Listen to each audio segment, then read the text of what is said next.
What's up, guys? I'm just trying to get the music started. It never works when I start the stream for some reason.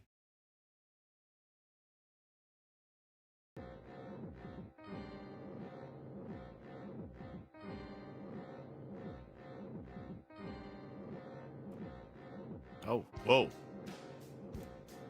Way too big.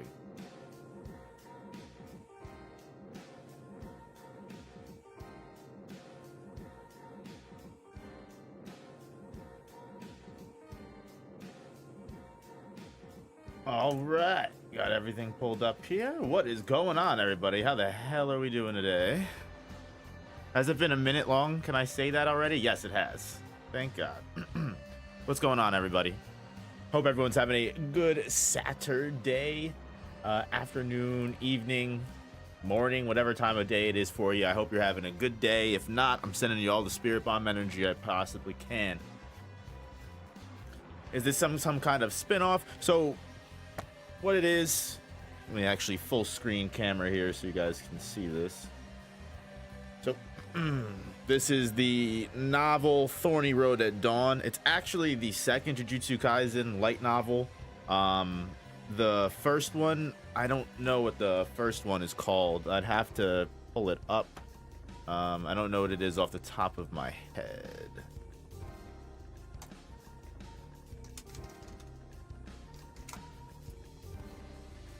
Summer of Ashes, Autumn of Dust. So I went to the bookstore. I tried to look for this one. They didn't have this one in stock. But they did have this one. So I was able to pick it up. And yeah, but basically what it is, there's 5 Jujutsu Kaisen spin-off stories. All of them were created by Gege Akutami. They were written by other people.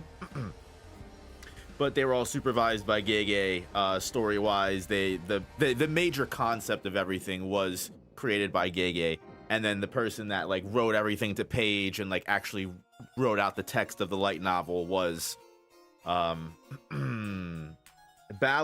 Kitaguni. But yeah, the stories are by Gege specifically. They're very different. They're more slice of life, which everyone loves in Jujutsu Kaisen, you know, things that we never really got. So like there's 5 stories. The first one is a story about Nobara and Toge Inumaki. The second chapter is titled Even If I'm Not Here. So it doesn't give away who that's about. Chapter 3 is called Asab Kusabashi Elegy. Sorry if I mispronounced that. 4th is called Advancing in the Face of Fear. And the 5th is At the End of the Sidewalk. So there's like, there's even side stories with Mahito. I'm pretty sure the Disaster Curses get some clarity. I think Nanami and Gojo go on missions and stuff like that. It's literally just, you know, extra content in regards to a lot of the characters that we may not have gotten in the main story, which is always good to see. You know, I'm never going to complain about that. Is this novel canon? Yeah, I'm pretty sure all of the events are canon. I don't think there's anything that like ruins the continuity of the story. Again, like they're just small little snippets of things that we see that we don't see. It's almost like filler if they were filler episodes that were technically canon. They're very well written. Hey, I'm excited to hear that. So good on Ballad Kitaguni. Didn't know JJK had a novel. It's crazy. Yeah, they have 2, you know. Most people don't know, which is why I was excited to read into this. I've never read any. I think I read one side story a long time ago about Yuji and Megumi going to like a maid house together or something like that. It was crazy. And I was going to make a video on it. But shout out to Liv, the Kogane. She has an awesome series of herself reading along to everything. So if you're interested in stuff like that, go check it out. I'm going to go back to my bookstore, check out and see if they have it next time I'm there. And if they don't have it in stock, I'll probably just put an order in. Because there's I have a couple Hell's Paradise volumes that they never have, that it bothers me every single time. I think I need 6, 7, and 11. And then I have Hell's Paradise completely done. Completely done. I have So that would be my next series that's completely finished. I can stop worrying about finishing that series. I started collecting Solo Leveling. I have the first 5 volumes of Solo Leveling. I have all of Attack on Titan, favorite series of all time, if anyone didn't know. What's up, China Doll? Let me pull on the full screen so you guys can actually see what I'm talking about. So yeah, so that's all of Attack on Titan. I have all of Chainsaw Man Part 1. That's Hell's Paradise right there.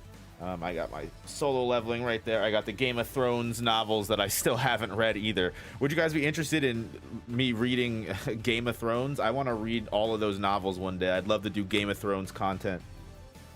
I started getting Mashal too. I got the first volume of Mashal. Oh,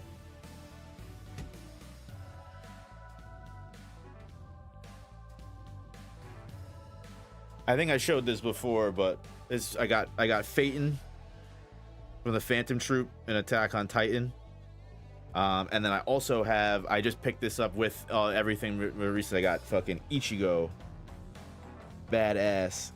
He's in his fucking terrible fucking Fullbring outfit, so I'll have to deal with that. That's fine, but it's cool. Oh, they have Kisuke and Yoruichi. I didn't realize that. I need to look out for that next time they have that. I've got a big Urahara video that's currently getting edited right now. And I'm super excited to see what it comes out, because the editor that I have working on it is the same editor that I had work on the Toji vs Sakamoto Days video, and he's an amazing editor. He does awesome work. I'm very, very, very excited to see what he's able to bring to the table. So definitely look out for that. I got someone awesome working on some Sakamoto Days videos as well. Just, you know, a lot of stuff going on. Just a little catch up for anyone that's interested. Hey, China Doll with the gifted member. Thank you so much. I appreciate that. Thank you so much for the love. Thank you. Thank you. But yeah, I just wanted to catch you guys up on what's going on. For those that are interested, me and Metas, if you enjoyed the How Many Stands Can Kill Gojo series, if you enjoyed that, definitely. We just finished that wheel completely.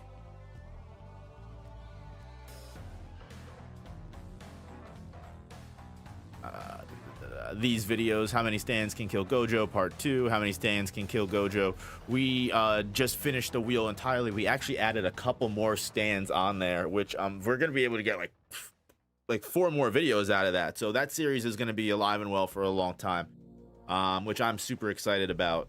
It was so much fun. Metas is an awesome YouTuber. Definitely go check out Metas. Metas is awesome. JoJo's YouTuber. Go check him out. But I'm just yapping at this point. That's why I added / just chilling at the end. So just so everybody knows, you know, we're not going to be too focused here. We know we might do a story, hang out for a little bit, chat about it. You know, we're just going to do a very simple stream today. Some Game of Thrones content would be nice. Yeah, I've watched the show, but I would want to read the books and just have that as a better reference to everything.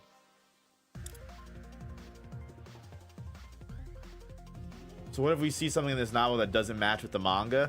Then we'll burn the book at the stake immediately. That's the only response. That's the only response that's appropriate, in my opinion. Fullbring hate is crazy. Don't care for it much either, though. Yeah, you know what? I'm a big hater of the whole Fullbring thing. But maybe if I go back and revisit the Fullbringer arc, I'll appreciate it more.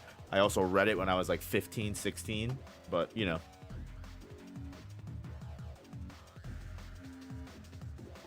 When do these novels take place in the timelines? I'm honestly not very sure. Definitely before Shibuya, I'll tell you that.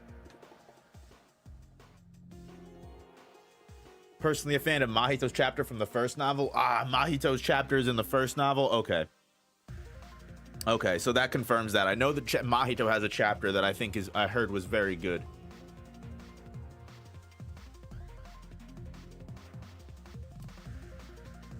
Love this channel, bro. Keep it up. Hey, appreciate that. Thank you so much. Reading 265 reminded me I need to pick up that book. I love stories about enlightenment and awakenings. Hey, yo. Honestly, yeah, Yuji's enlightenment has enlightened me, I should say. Oh, is there little drawings that Gege made? Oh my god, Momo Nishimiya without her pigtails. Look at that. The Witch Queen.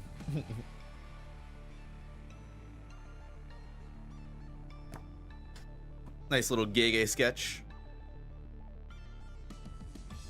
Nice little Mai Zenin sketch.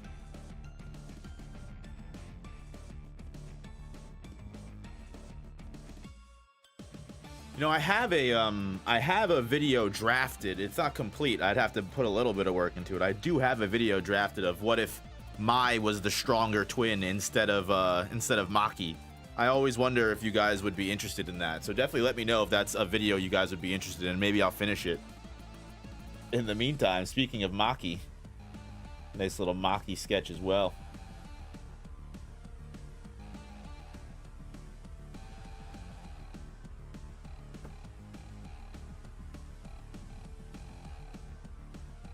Nope. Boo. Boo, Miwa, boo. Worst character, boo.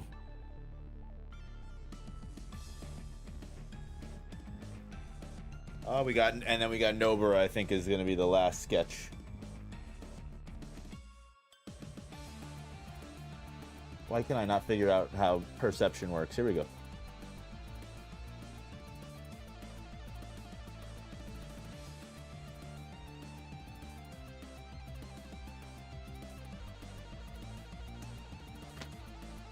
And there's a little poster. I'm pretty sure it comes with that you can take out. Pretty sure you're supposed to take this out. It's like little art. But that's the main cover of the book. And then they got the iconic little color page here that everyone knows about. Everyone's seen this before. Oh, nope, this way. Everyone's seen this artwork before. Yuji with the sword.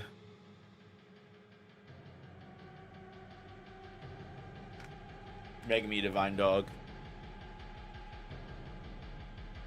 Mai has a story, and it's just after Goodwill during the summer.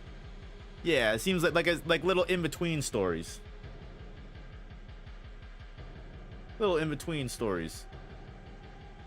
So I'm a headcanon these novels take place between the curse painting arc and the Shibuya incident. Yeah, and like I said, I mean, after the Goodwill, you know, our main cast goes on that, you know, big Origin of Obedience arc. Who knows what everyone else was doing, so. But yeah, guys.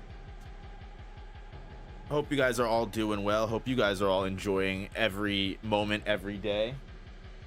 I'll put these back when we're done with the stream. That sword will be a part of Yuji's domain. Hey, listen, there's still a chance it can come back. There's still a chance it can definitely come into play. Yuji the Blood Hashira, baby. Have all the books except that one. I need to head to Amazon. This one I think came out I don't want to say recently, but this was the last one to come out. The first one came out a long time ago, maybe like a year ago, a year and a half, 2 years ago.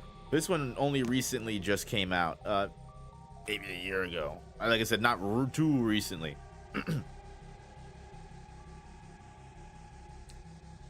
But yeah, anyway, guys, I mean, I don't know if this stuff is going to be really your thing.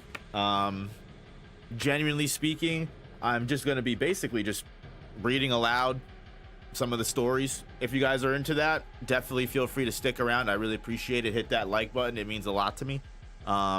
If not, I understand completely. I mean, Manga Monday fans know what's up. You know, Manga Monday fans know what's going on already, so. Hey, Myers with the 5 gifted. Thank you, brother. I appreciate that. I really do. Thank you. Ooh, this is one of my favorite songs of all time. I have to be completely real with you guys for a moment before we begin. This is literally one of my favorite songs of all time. At least recently, playing Shin Megami Tensei 5. Song is so good. When the beat drops. It's so good. But anyway, yeah, let's get into it, guys. Thank you guys for everything. Always appreciate you guys tuning in, hanging out with me while I go through some of these things, and especially as we get closer and closer to Jujutsu Kaisen's endpoint. It's always good to appreciate all the extra content that we have. The data book was really cool, and I'm sure some of these stories are gonna be awesome. Is that from Nocturne? No, it's from the most recent Shin Megami Tensei game. Noah, please make mini vids about some interesting stuff in the novel. I'd like to hear about it, but I can't watch the stream because I'm hella busy at the moment. Yeah, these VODs will probably be posted up on the second channel, cut up into highlight mode and everything like that. Bless Jessie's soul. She helps a lot with the second channel and putting a lot of the highlights and everything together. So I'm sure we will get this one put on the main channel and not the main channel, the second channel and everything like that. So definitely, if you're not already subscribed to the second channel, go check out the second channel. This is the last kind of annoying thing we'll talk about before I read the book, because I'm sure you guys are like, oh my god, dude, just do it. But you know what? It's my stream. Time stops for no man. But yeah, go check out the second channel if you haven't already, guys. Post pretty often on that channel. I'm gonna try and be a little bit more active. We actually even have the data book highlights, reading the entire Jujutsu Kaisen data book and everything like that, on the second channel as well. So this will go right hand in hand with that. But I'm going to try and be even more active. I'm going to try to keep up with all of the series that I read. That means Sakamoto Days, Kaiju number 8, Boruto, and everything else that's currently ongoing, especially with My Hero Academia ending.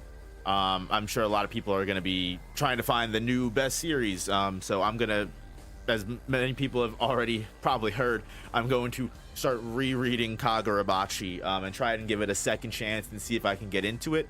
If I can get into it, not only will you be getting Kagurabachi content, you'll be getting the Kagurabachi chapter reviews on the second channel. So go subscribe if you haven't already. All right. Yap session over. Stay on task.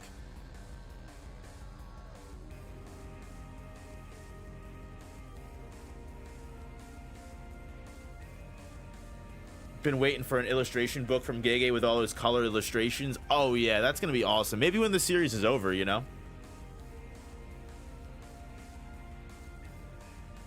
Is what Crimson Titan's been waiting for. Hey, listen, I'll give it another shot. There's clearly something I've missed with that series, so I'll give it another try. I will give it one more shot for sure. I still got to have some of those viewer call-ins and everything like that. I might schedule that for soon. I've got an idea that I think I want to put to the test. Maybe not next Saturday, but the Saturday afterwards. I think I want to put it to the test. So look out for that. I got big things coming. Big things coming. Slice of life, such a rare thing for JJK. I know, right? So we gotta admire it while we can. So let's get into it, guys.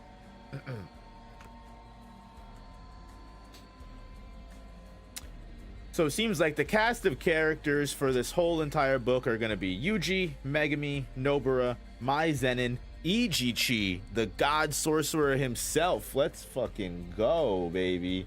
Any Ijichi story is an Ijichi story I appreciate. We got Mekamaru coming in, and we also have Mai and Toge.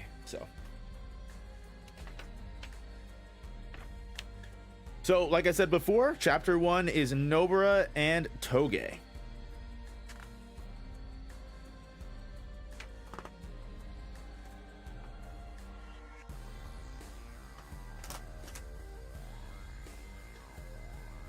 It'd be so cool if he made one with Toji. I know. We gotta get a third light novel or something.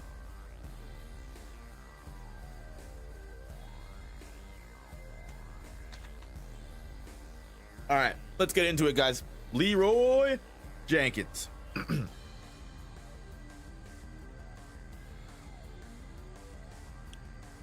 Toge? Panda tilted his head as he spoke to Kugasaki. It was the beginning of August. She was in the midst of rebounding off of a tree in the Tokyo Prefectural Jujutsu High School courtyard at a 180-degree angle. This was during the grueling first-year training as the school geared up for the upcoming Goodwill event with their sister school in Kyoto. See, they give you the time and period of in the story it is right then and there. What's up, Tenro? The focus was hand-to-hand combat, specifically battles between Jujutsu sorcerers. Or rather, it was supposed to be a training session, but not much was happening other than Kugasaki repeatedly rushing Panda, who kept sending her flying back, only to have her rush at him again, over and over. Todo and Mai's role was to encourage her, and she did indeed appear motivated, so perhaps their efforts were having an effect. Yes, I can tell Maki respects him, and you say he's a skilled sorcerer, Panda-senpai, Kugasaki replied. You don't use the senpai honorific for Maki, who's also in a higher grade than you. You don't have to use it for me either, Panda said. I respect you, Kugasaki said as she stood up again, brushing tree leaves off her tracksuit. Besides, calling you Panda would feel sorta whimsical. Well, your ability to engage in chit-chat while getting knocked around is impressive at least, Panda said. Getting a thrashing like this will teach me defense, Kugasaki said. Panda looked around and confirmed that Toge, who had gone to the drugstore, hadn't returned yet. He managed to do this while also defending against Kugasaki, who rushed him again. He easily deflected her and continued speaking. Anyway, what about Toge? I'm wondering what he's like as a senpai, Kugasaki replied. Can't you tell just by talking to him? Of course not. I mean, I know he's not a bad guy, but I can't tell much more since his vocabulary consists solely of rice ball ingredients. I guess we've gotten used to it, Panda said. Right, Maki? Yeah, Maki answered, but I suppose I can understand her confusion. Maki spun a pole-like curse tool, nimbly dodged an attack by Fushiguro, and bonk, scored a light hit on Fushigoro's head. The Fushiguro exclaimed in pain. You still think too much with your head, Maki chided. She gave him a disdainful glance. She didn't seem to be out of breath at all, looking even more at ease than Panda. Toge's probably the most considerate of us all, she said. Despite his first impression, he's a smart guy. Aside from Yuta, he's the best in our grade, Panda added. His only flaw is that he can be pretty mischievous, said Maki. Panda replied, he's not that mischievous, is he? You don't notice it because you're mischievous with him. That hurts. We aren't mischievous, we're just good-spirited.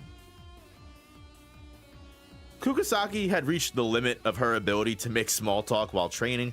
The second years continued conversing about trivialities, operating on a completely different level than her. But the moment Panda diverted his attention ever so slightly towards his conversation with Maki, Kugasaki feinted left and then right and threw an uppercut. Anyway, Panda easily swayed aside to evade the attack and then tripped Kugasaki with a Sobat-like move. The leg Kugasaki was using to pivot collapsed. She spun and fell, but without letting down her guard. It was a reflex she'd been honing over the past few weeks. However, defending isn't the same as winning, and her disappointment was apparent in her expression. Toge's a good guy. You'll learn soon enough, Panda said. If you say so, Kugasaki responded.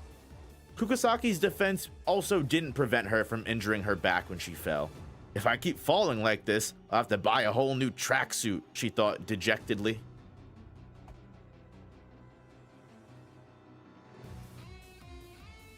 Honestly happy that these novels are slices of life because, man, if these novels also have battles, then the power scaling side of the Phantom would debate about this. Oh yeah, like the Bleach novels.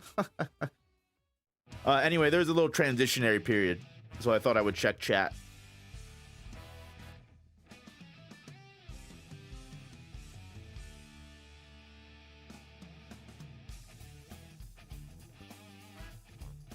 Now imagine Gege makes a third novel and places battles on this one. The chats could happen. Now see, if it was like post Jujutsu Kaisen content like the Bleach novels are, that would be pretty peak. I'd be okay with that. I would be definitely okay with that. Like powerful curses that arise after the end of Jujutsu Kaisen, that'd be super cool to me. That'd be super duper duper cool to me.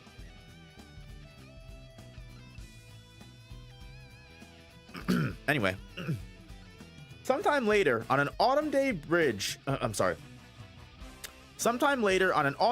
during a short school break following the incident at Yasahachi Bridge, Kugasaki decided to go to Shibuya alone.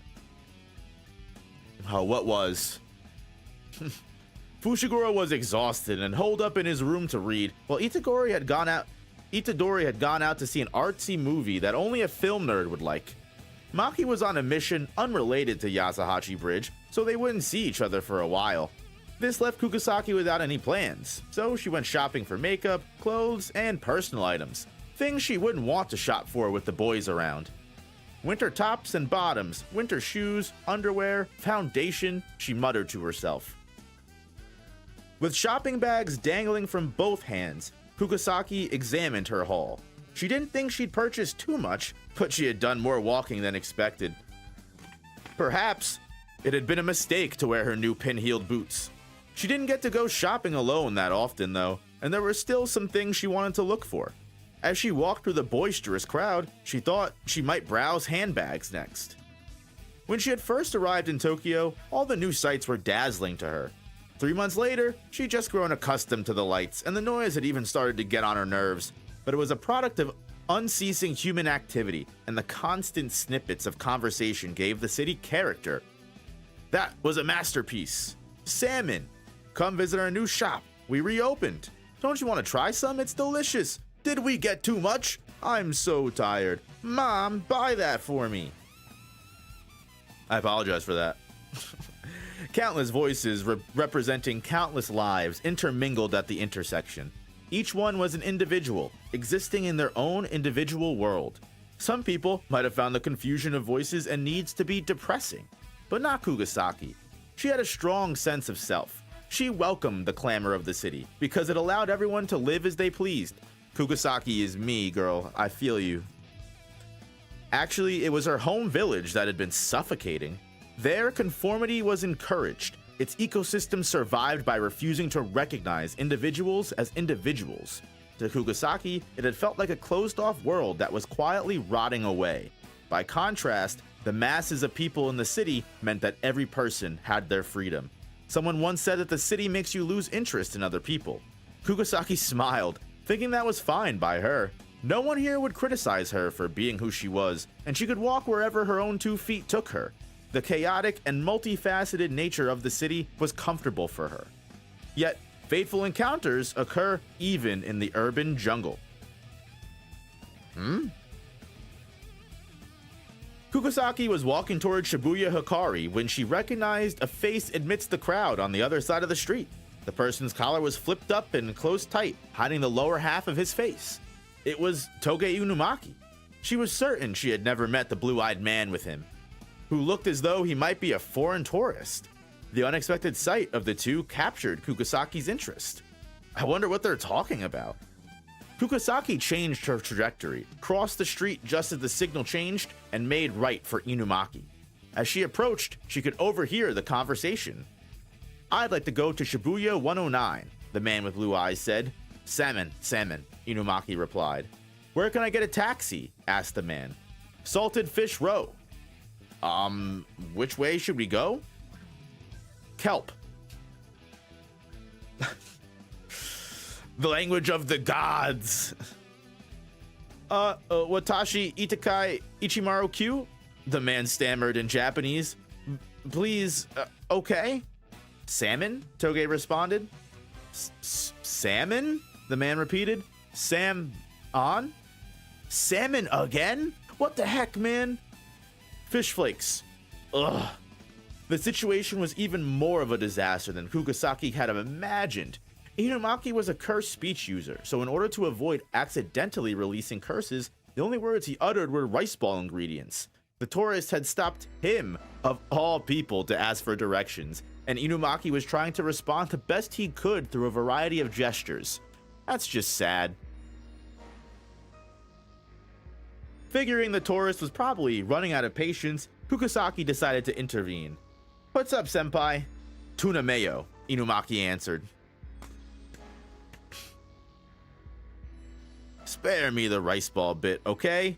"Ooh, a geisha girl," said the tourist. "Who are you calling a geisha girl?" Kukusaki demanded. From what she'd overheard, Kukusaki had an idea of where he wanted to go. She managed to direct him to the other side of the station with 4 simple English words: left, right, straight, and god damn it. Having finally received directions, the tourist stumped off, but not before expressing his appreciation in an antiquated term, saying, "Kata jiken no garazu." I'm gonna try this. "Kata jiken no gozarau." Kata jiken no gozaru. Kata jiken no gozaru. Bam. Inumaki's not the only weirdo around here, Kukusaki thought. "Salmon," Inumaki said. "Come on, couldn't you have written down directions or shown him a map on your phone?" Kukusaki asked. "Salted fish roe." Kukusaki had met Inumaki about 3 months ago, but she still really couldn't understand the rice ball-ese. Apparently, Fushiguro could, and Itadori had the ability to just simply play along. Naturally, the second years could understand him too. Inumaki had helped Kukusaki with her sparring, so he wasn't exactly a stranger, and during the plot to kill Itadori, of which no proof remained, Inumaki had been worried about Yuji, even though they just met. So Kukusaki knew he wasn't a bad guy, but there were limits to how well she'd be able to get to know him if all he could do was call out rice ball ingredients. She knew Maki respected Inumaki, and Panda, who had been Kukusaki's sparring partner, and they both relied on him. They had both declared him a good guy. Nonetheless, Kukusaki had yet to really get a handle on her senpai Inumaki. The problem really was compatibility. Kukusaki was a talker who tended to let her words spill. She found it hard to deal with Inumaki, who only responded in rice ball ingredients. She didn't particularly want to be brusque with close acquaintances, but the straightforward way relatives and close acquaintances speak to each other affirms the kind of trust that doesn't require formalities. She had difficulty with Inumaki's type of communication because she could never really understand what he was getting at. That didn't mean she disliked him, and she didn't really want to be rough with him. As a result, she was taking extra care with her words, and that actually irritated her. Words were an expression of the soul, so she didn't want them to become distorted. She found this whole balancing act to be uncomfortable, excruciating, in fact. "Whatever," she said, but the next time someone annoying talks to you, just ignore him. I've got shopping to do. See ya.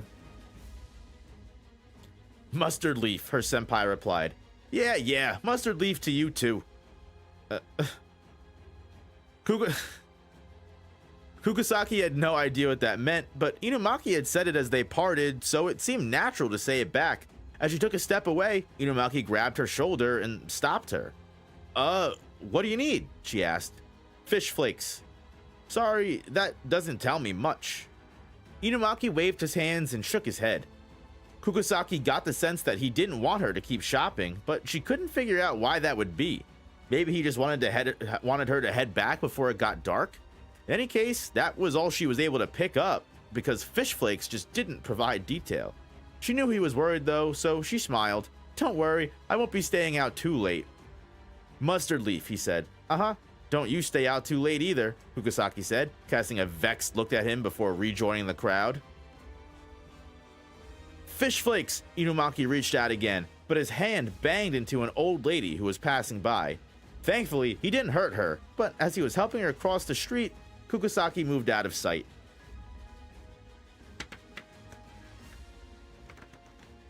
No wonder Nobara was one of the most important people to Yuji. The story truly feels different now. Yeah, I mean, Kukusaki really is.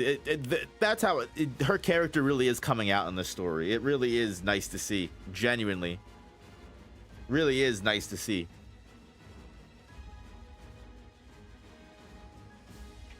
I do agree with her though. It's like, bro, you could have just wrote the instructions down. She's not wrong.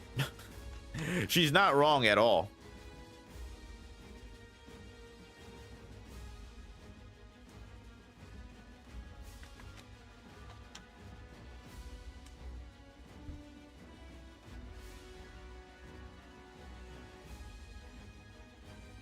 Anyway, that was a nice little transition.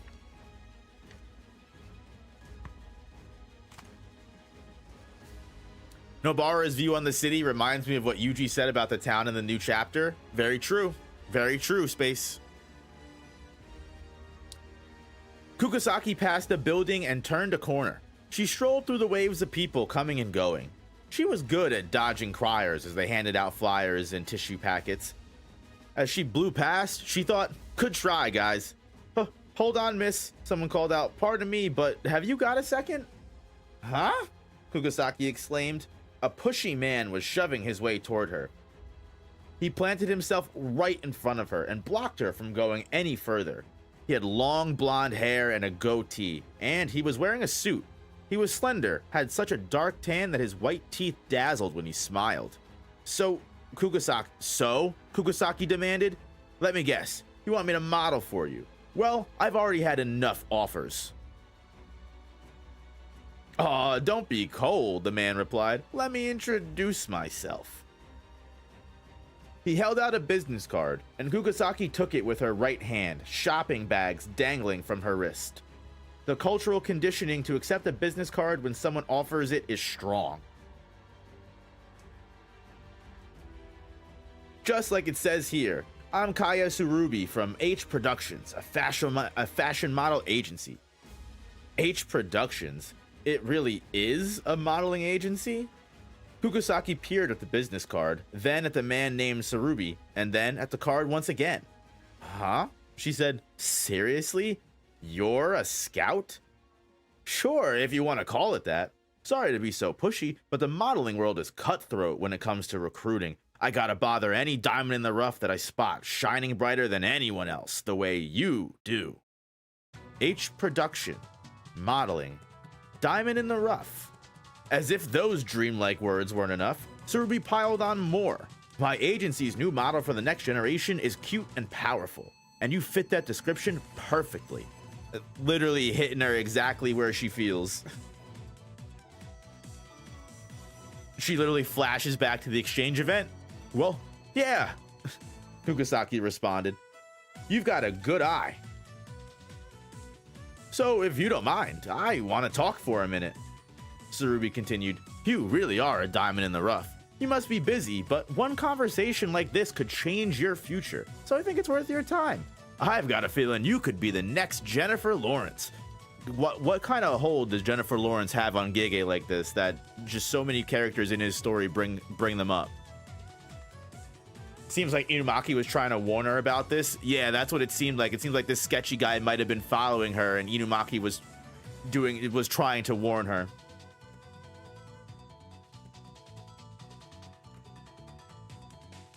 Really? Kukusaki was intrigued. In that case, I'll at least listen. "I knew it. I knew you wouldn't pass up this opportunity." He really lays it on thick, Kukusaki thought. It felt good, however, to be complimented by an industry professional. She'd imagined just this scenario many times as she walked around the city. Maybe this was really happening. "But you're carrying stuff, so we shouldn't talk in the street like this. Come with me somewhere nice and quiet where we can talk." Cap. Tsurubi gave Kukusaki a nudge and she began walking, somewhat dreamily. An H Pro model. She liked the sound of that. Practically speaking, it wouldn't be possible to be both a sorcerer and a model, but it would be a shame to turn down this opportunity without enjoying it a little bit first. At the very least, it would make a good story. Although it wasn't like her, she found herself thinking, "Yeah, I believe this guy." Shaking off these strange thoughts, Kukusaki walked down an alley Tsurubi had steered her toward, and in that moment she had no reason to suspect she wasn't walking of her own volition. Uh-oh. Little transitionary thing here, so. Time skip. King Crimson came into effect. Everyone's alarm bells are going off, but Nobara's apparently. That is in Kukusaki Nobara in the thumbnail. It's Kukisake. Kukisake Noba. Oh my god. I just literally just caught that. I was like, what? Who?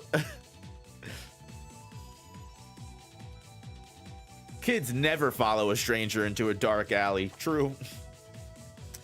Kugisaki came to herself, but only partially over 10 minutes later. What called her back were the bonds cinching her hands behind her back. That was when she finally realized how weird the whole sequence of events had been.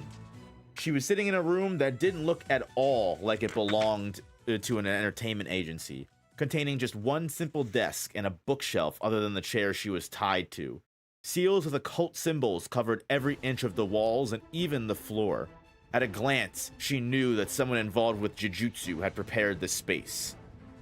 "What's the big idea, you slime ball?" she exclaimed. "Oh, you're awake," Tsurubi replied. "Go easy on the insults, would you?"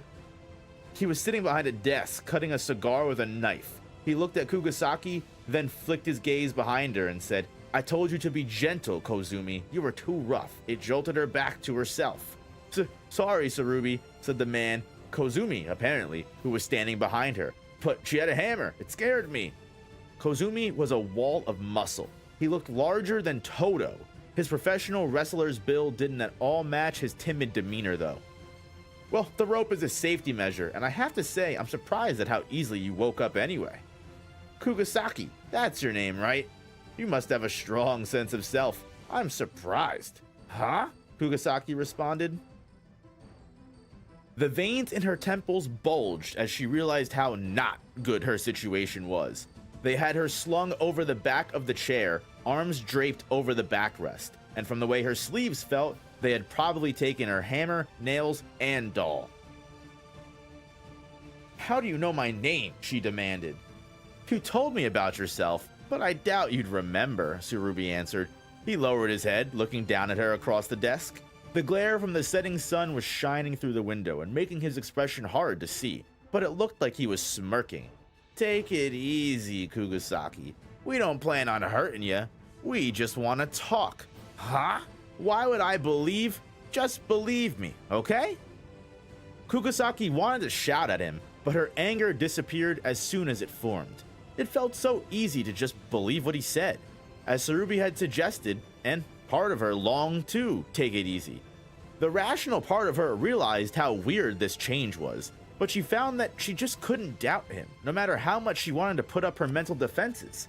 She had fallen into a state that was incomprehensible, even to herself. Still, she could summon at least a measure of fighting spirit. "Stop smirking," she said. Kugisaki realized they hadn't tied her legs, so she shot to her feet. The rope tying her to the chair tightened painfully.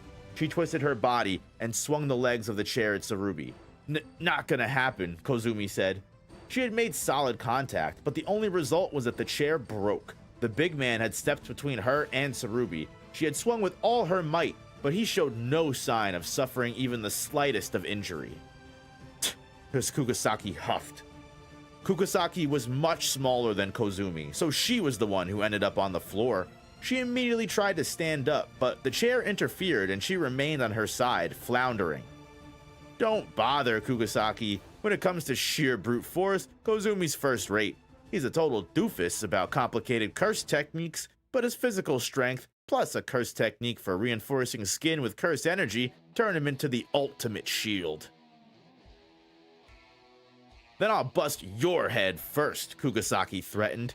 "I am so scared," Tsurubi replied. "I wouldn't count on it, though." Those words alone were enough to wither Kugisaki's desire to resist. Although her eyes still simmered with spite, she could no longer entertain thoughts of defeating her captors. Chuckling, Tsurubi waved his finger and said, "Listen, my curse technique is cursed speech." "Cursed speech," Kugisaki repeated. She thought of Inumaki.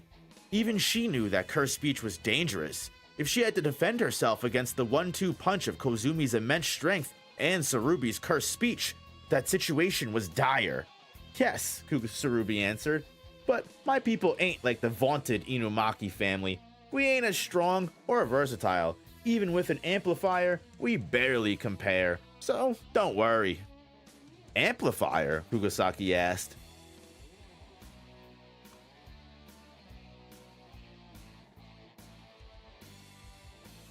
I gave you my card, right? It's made from an ancient curse tree called Tsurubi Oroshi. It's connected to the curse seal on my tongue. Likewise, the wallpaper covering every bit of this room consists of seals made from a single tree. It all functions as my tongue. I put a ton of effort into its construction. It's a barrier almost exactly like a domain. As for my cursed speech, that was when Kugasaki, whose thoughts had been fuzzy, realized that the danger was mounting because Tsurubi was disclosing his curse technique. Even worse, he was disclosing his curse technique as a cursed speech user. Kugasaki's warrior instincts were on high alert. She knew she shouldn't listen, but she couldn't move her hands to plug her ears. As Kugasaki's alarm increased, Tsurubi uttered the key words. My cursed speech is inconvenient but simple. You simply have to believe what I say. Now Kugasaki realized the situation was really as bad as it could be. Tsurubi's cursed speech merely gave words credibility. However, combining that with the disclosure of his technique had a synergistic effect. The binding vow required him to reveal his ability as interlocked with his cursed speech, thereby compelling belief. And that was powerful. Kugasaki was compelled to believe even his explanation of her compulsion to believe. What's more, the seals that covered the room amplified that effect even more. Layer upon layer, she was put at a disadvantage. How much had he made her believe before she woke up? What suggestions had he given her? She had no way of knowing. Don't worry, Tsurubi said. You just gotta listen like a good girl. You do that and I won't hurt you. And yet you've tied me up, she said. Seriously, you gotta believe me, Tsurubi went on. And you do, right? You do believe me. Tsurubi's cursed speech compelled her to believe him when he stated that she believed him. She felt like she was going crazy. Just chill, he said. I ain't gonna take your life, but I want you to tell me something about Jujutsu High, where you go to school. How do you know I'm a high school student, she asked. Well, guys like me have a network, he responded. So I know that 3 new first years just enrolled, and that there's a loser grade 3 noob, and what they all look like. We know that much at least. I buy that info, then get even more details about Jujutsu High from the small-time rookies. It's my business. Oh. Kugasaki wondered if Tsurubi and his network had connections to curse users involved with special grade curse spirits, but decided that was unlikely. A group like that would be able to infiltrate Jujutsu High, so there would be no need to resort to such circuitous ways of gathering information. Even so, she wanted to avoid telling them anything about school. Its layout, the nature of the barrier that protected it, information about the staff. Jujutsu High was the locus of sorcerers' activities, a place for developing combat strength. She didn't want to reveal even the slightest piece of information to anyone who was so clearly opposed to the school. Before Tsurubi's cursed speech completely demolished her judgment and she told them whatever they asked, she needed to enact a countermeasure. At the very least, she needed to take action while she was still capable of formulating such thoughts. She considered that biting through her own tongue might eventually be necessary. Or maybe I need to do that now, before I lose all sense of myself and forget who Nobara Kugasaki is.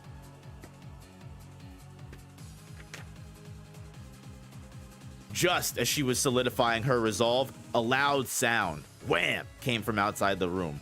Huh? Tsurubi grunted. The sound distracted Kugasaki's opponents, presenting her with a momentary opportunity, but she couldn't even stand up. All she was able to do was grind her teeth. Tsurubi thought for a moment, then issued an order to Kozumi. Was that a mouse? Go take a look, he directed. This girl won't cause us any trouble for a while. You can handle bullets and stuff though, so it's much safer for you. Sure, Kozumi agreed, creeping toward the door. He was so big that he'd have to stoop down to fit through it. He turned the doorknob, bent double, and stuck out his head. Sleep, a voice said. Huh? It was the last thing Kozumi said before his massive form collapsed like a tranquilized bear or a marionette whose strings had been cut. He sprawled by the door, now looking like a giant doorstop. Before Kugasaki could even grasp what was happening, a figure jumped into the room and launched towards Tsurubi. Tsurubi blocked a hand chop that flew at his face, but not the fist that jabbed his solar plexus an instant later, and a dull sound rang out. Ugh! Tsurubi cried out. His body folded and collapsed. Kugasaki couldn't clearly see what was happening because of her position on the floor and the glare of the setting sun, but she realized right away who forced his way in. "Inumaki-senpai?" she asked. "Salmon," he replied. Then he closed his collar, hiding his mouth's curse seal, and turned to face her. "Kelp." "That's not very reassuring," she said. "Salmon roe." "Just kidding. Thank you." Salmon. Inumaki used the knife Tsurubi had been using on his cigar to cut Kugasaki's ropes. Her skin hurt where the rope had chafed, but she was able to struggle to her feet. She considered asking Inumaki why he had come, but of course he wouldn't be able to explain. She decided to use her own head. She figured the reason was pretty simple. Inumaki was a semi-grade 1 sorcerer on a solo mission. When he had encountered Kugasaki walking around alone in the city, he had tried to warn her about something. Shortly thereafter, she had fallen into the enemy's hands. Inumaki had been targeting Tsurubi the entire time. Kugasaki couldn't help but wish she simply listened to Inumaki's warning, but how was she supposed to understand when the only words he said were rice ball ingredients? Well, she could at least try to remember that fish flakes and mustard leaf didn't have very bright connotations. "We gotta escape," she said, "but we should tie up those sham recruiters first." "Salmon," Inumaki said. "I guess salmon sorta expresses agreement?" "Salmon," he responded. "That's so simple, yet so hard to—" "Watch out!" "Salted fish roe?" he asked. A large figure appeared behind him. Kozumi had woken from Inumaki's cursed speech and risen from the floor. Inumaki immediately tried to free his mouth, but Kozumi's fist was already coming down. "Get out of the way!" Kugasaki shouted. She shot forward like a bullet, thrusting her senpai aside and heading straight for Kozumi. The Goliath was already on the move, but Kugasaki was faster. Without her hammer, she couldn't use straw doll technique, but that didn't mean she couldn't fight. In fact, she was all too accustomed to fighting larger opponents. Silently thanking Panda, Kugasaki threw her full weight into an elbow jab into Kozumi's solar plexus. It worked, maybe a little too well. Huh? Kugasaki was surprised at how easily Kozumi went down. His stomach muscles hadn't even tensed. He just fell as if he had no intention of defending himself. Kugasaki's puzzlement quickly turned into alarm. At the sound of violent coughing, Kugasaki turned to Tsurubi. He was on his feet and glaring at her as he stepped on Inumaki, who had fallen and was clutching his throat. "Inumaki-senpai!" Kugasaki exclaimed. "Damn brats want to go causing trouble, huh?" Tsurubi shouted. His face no longer wore that smirk it had moments ago. His bulging eyes were full of malice. His tongue, forked like a snake's, peeked from his mouth, which bore the patterns of a cursed seal. "Kozumi is a decoy," he explained. I gave him a command so that even if he loses consciousness, he wakes up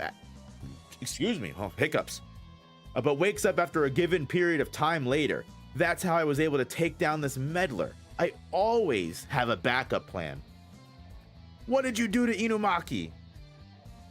Kugasaki demanded. "The Inumaki family is well known, and I was able to ascertain that one of their cursed speech users is at Jujutsu High. So of course I took precautions," Tsurubi answered. Kozomi picked up a wet cloth that had fallen to the floor and flourished it. Tsurubi said, "It's kind of a homemade tear gas, like mace.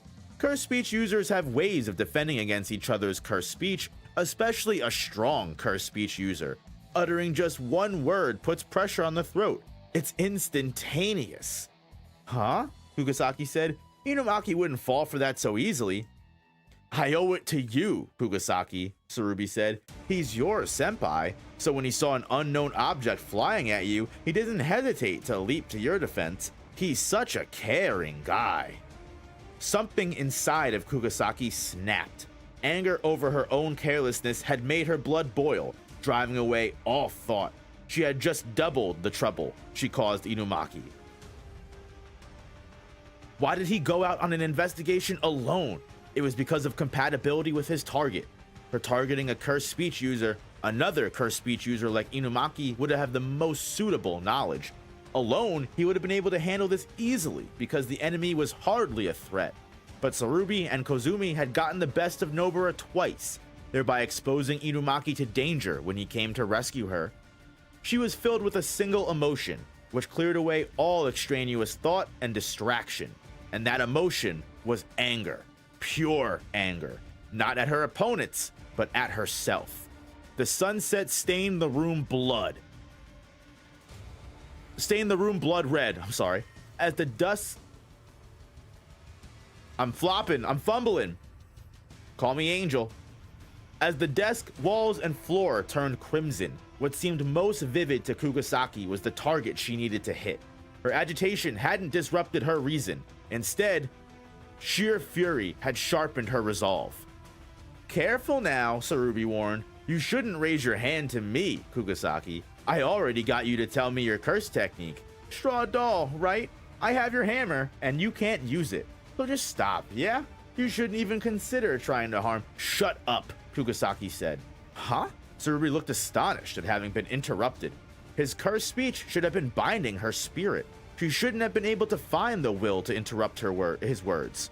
He didn't think she had the mental fortitude to resist his amplified cursed speech, especially since she was a weak, inexperienced brat, a grade 3 sorcerer. But he didn't know. He didn't know that the girl before his eyes wasn't weak. More than an inexperienced brat or a grade 3 sorcerer. She was Nobara Kugasaki. I'd rather listen to someone vomiting, she said. Kugasaki took Tsurubi's business card from her pocket. She had just seen the effects of cursed speech firsthand, so now she realized the danger this power that could cause harm with a mere word. Inumaki's sacrifice, abandoning using normal speech so that he could seal away this danger, was immense. Why had he risked himself to protect Kugasaki from Tsurubi's knockout drug? Because he wasn't able to warn her. His mouth formed words that became reality, so he couldn't say danger. And because of that, he hadn't hesitated to become her shield. Inumaki spoke words and abandoned words for the benefit of others. Tsurubi's glib jabbering was worthless compared to Inumaki's sparse utterances. Kugasaki tossed Tsurubi's card to the floor and raised one leg. I wouldn't bother, Tsurubi scoffed. Then he remembered her curse technique. Straw doll involves remotely infusing a doll with cursed energy, but he had taken away her hammer and doll. So there should be no way for her to use this technique, shouldn't there? She was acting out of mere desperation. She had to be. A small form dropped from Kugasaki's hand onto the business card. It was a doll made of the rope they used to bind Kugasaki's hands. She had fashioned a rudimentary doll from the rope's frayed ends. Any sorcerer whose curse technique required a medium would understand the great danger of losing that medium. It would only make sense that such a sorcerer would acquire the skill of creating a medium from whatever was close at hand. Kugasaki had her doll, and as for a nail to charge with cursed energy, Tsurubi's eyes then focused on the pin heels of the boots she was wearing. Hey, no, don't, he said. He was unable to think of anything to say that would be an effective counter before she brought down her boot. Don't or stop alone wouldn't carry sufficient meaning. Tsurubi's cursed speech couldn't force behavior. It could only instill belief. It wouldn't work if the words weren't substantial enough. Even now, however, he wasn't worried. Kugasaki only intended to use Straw Doll for an attack via the business card, which was made from the same tree as the cursed seals around the room, and that was too broad of a target. The damage from a cursed energy blast coming from a mere grade 3 sorcerer would be diffused to almost nothing amongst those countless seals. There's no problem, Tsurubi assured himself. However, the only thing he'd gotten out of Kugasaki while she was brainwashed was the nature of her curse technique. He had no reason to suspect she was anything more but some grade 3 sorcerer, a loser noob. Kugasaki wasn't someone who could be so easily reduced to simple categories. It's useless, you damn brat, he shouted. Struggle all you want, but I told you to shut up, she interrupted Tsurubi. With one stomp of her boot, she pierced the doll and the business card. Her honed curse energy rushed out, and all the seals went up in flames. So did Tsurubi's tongue, which was linked to the seals. Tsurubi writhed in excruciating pain as his tongue split like a blooming flower. And Kugasaki looked down at him, opening the desk drawer in a leisurely way and removing her hammer, nails, and straw. Tsurubi screamed again. He was staggering toward the door, looking as if he might collapse at any moment. As intense as the pain assailing him was, he could still sense the danger to his life, and he knew he had to escape. He seemed a sorry sight, but Kugasaki would not allow him to leave. She didn't know how much information she revealed while under the influence of his cursed speech, and thought it was probably best to put an end to him now. She tossed a nail into the air and swung her hammer, but a split second before she struck it, she heard a hoarse command. "Don't kill him," Inumaki stammered. Tsurubi screamed, and the distraction had caused Kugasaki to divert the nail to Tsurubi's ankle, which instead prevented him from moving. If he couldn't flee, that was enough. Kugasaki checked to make sure he was immobile, and then dropped her gaze to Inumaki, who was still on the floor, clutching his throat. "Fish flakes," he said. "Oh, come on," Ichi replied. Inumaki was back to only naming rice ball ingredients, but Kugasaki understood what transpired. He hadn't forced those words of normal speech through his damaged throat out of concern for Tsurubi. He had done so she wouldn't have to bear the weight of having taken a life, even though their job as sorcerers entailed so much death. "You guys are too nice for sorcerers," she thought of her comrade's considerate words immediately after the fight. Kugasaki understood how extraordinarily kind Inumaki's words were, because she had previously experienced such kindness. Well, damn. What a turn of events that was. Good shit on Nobara. She killed that.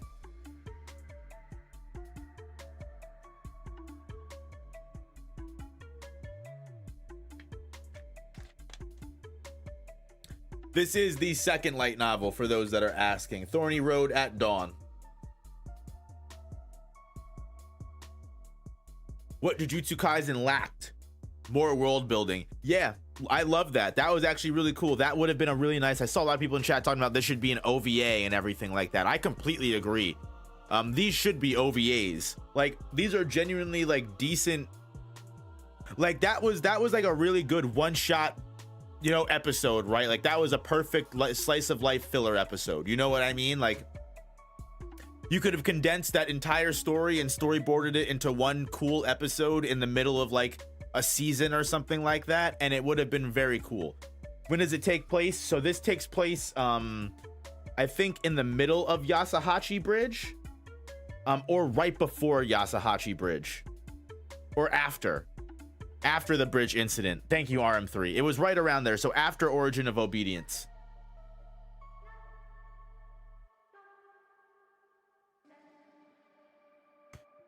Oh man, that was definitely intense. I enjoyed that. I very much enjoyed that. That was really cool. All right, so there's a little transition, so we're fast forwarding in time.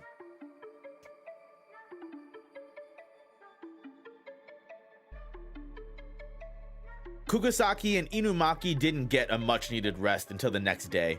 First, they had to transfer Tsurubi and Kozumi to Jujutsu High and report on the incident. "You two sure had a disastrous day off," said Panda.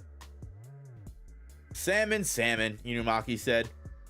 "That's for sure," Kugasaki agreed, her tired shoulders slumping. "Humph, I didn't get a new bag, and my boot heel came off." They were in the break area at Jujutsu High, surrounded by second years. Kugasaki was drinking tea. Panda and Maki had caught her between them when they came to say hi to Inumaki after he finished his report. Kugasaki thought this group seemed tighter compared to the first years. "Come to think of it, it's been a while since we spent time together. Probably because of my schedule," Maki said. Her chin was resting on her hands, and she was staring at Kugasaki. Kugasaki nodded. "Yeah, it's been about a week or two." Something like that, Maki replied. Looking at Kugasaki's face, she realized something, as did Panda, and Inumaki, of course. There could be no doubt about it. Kugasaki blinked at their staring faces. Is there something in my teeth? You look better since we last met, Maki said. Oh, you can tell? I bought a good foundation, Kugasaki responded. What I meant is you look more like a sorcerer, Maki explained. If we were to spar now, the results might be different than last time. Before summer, everyone had thought of Kugasaki as a mere sprout, but a series of challenges, sudden realizations, some under duress, and relationships with others can cause a flower to bloom. Kugasaki might have still been green, but she was rapidly maturing. Even now, the flower that was Nobara Kugasaki was continuing to bloom. The second years could clearly sense the change because they had trained with her. Kugasaki looked uncomfortable with the compliment. She glanced at Inumaki, who was beside Panda, and dropped her eyes. No, you shouldn't compliment me. Why not? You're not usually so humble, Maki said. Kugasaki looked at Inumaki and said, that whole incident was fish flakes, Inumaki said, cutting her off. He had witnessed her growth with his own eyes, more than anyone here. He wanted her to be proud of herself. Inumaki-senpai, Kugasaki said. Kelp, he said. Okay, I won't be so humble. Salted fish roe. Yeah, it's creepy on me too, Kugasaki retorted. But do you have to harp on it? Spicy cod roe. Hey, you didn't have to go that far, Kugasaki snapped. Inumaki's high spirits were causing him to get a bit carried away, and the break area responded with their chatter. Nobara, maybe you understand Toge a little too well now? Panda asked, tilting his head. He supposed that was another sign of growth. The older students looked warmly on their charming but sharp-tongued young apprentice. And that's the end of Chapter 1, Nobara and Toge. That was nice. That was a really nice story, and that honestly made me really miss Nobara as a character. As someone that died in fucking Shibuya incident, and we've spent so much time without Nobara, that was a really nice Nobara story. That was really nice, and that made me miss her character. This is the first time I think I've ever felt the absence of Nobara since the story started, to be honest with you. Did we read the first novel? No, we didn't. I wanted to get both novels, but my local bookstore only had the second light novel. So I want to read the first one. Next time I go to the bookstore, I'll look for the first one, and if it's not there, I'm gonna place an order for it, because I know it would be great content, and you guys clearly like it. So I'm not gonna complain. That was a nice story, in my honest opinion. Oh no, China Doll, you missed like the whole thing. Oh no, it's okay. You got the VOD. You can go back if you want to. And then, like I said, I'm gonna upload these highlights and everything like that, the whole read along and everything, without the small little breaks and everything. Maybe we'll keep them. Who knows? Maybe they're nice to have. My nice little talking head moments of the story, right? So yeah, that was really nice. I enjoyed that. Let's do a little palate cleanser. Let's take a chill pill for a moment, and then we'll go into, I think we can probably fit in one more story. Which the next story is, the next chapter is called Even If I'm Not Here. And I don't know who it's about, but after that first story, all I know is I'm interested in the rest of it. That's for sure.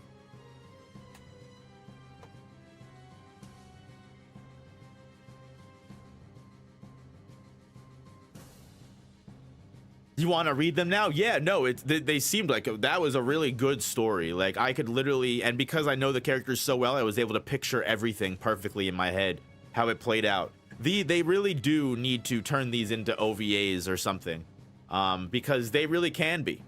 That would be a great single episode. The thing is like now it's like in Shibuya Incident, all these characters are dead, or Nobara is dead. Mahito is dead, who has a chapter in the first novel, you know. Hearing all the praise for Nobara here, it becomes interesting to see her potential get shut off, leading to Shibuya. Yeah, that's what I mean. Like that story was the first time I've been inclined to feel like she left it, or she has an absence. There's something missing from the story with Nobara gone. She really was a good, well-written character with an awesome personality. And you can easily forget that because we really don't spend a lot of time with her, you know? We really don't at all. We really spend, and people always make the joke that Gojo spends no time with Nobara and he only spends time with Yuji and Megumi. I mean, to be frank, I mean, like, you know what I mean? Like, we don't spend much time with Nobara at all. And then in Shibuya Incident, what happened? She gets cooked. You know what I mean? So, like, I'll say it again. Nobara is the embodiment of what Yuji fights for. Especially, I think after that, yeah, it's a shame. You know, Yuji Nobara ship. I think actually we've got a Nobara Inumaki ship after this one. But anyway, guys, I'm gonna give me 1 second. I'm gonna run to the bathroom very quickly. And then we will be right back with the next story.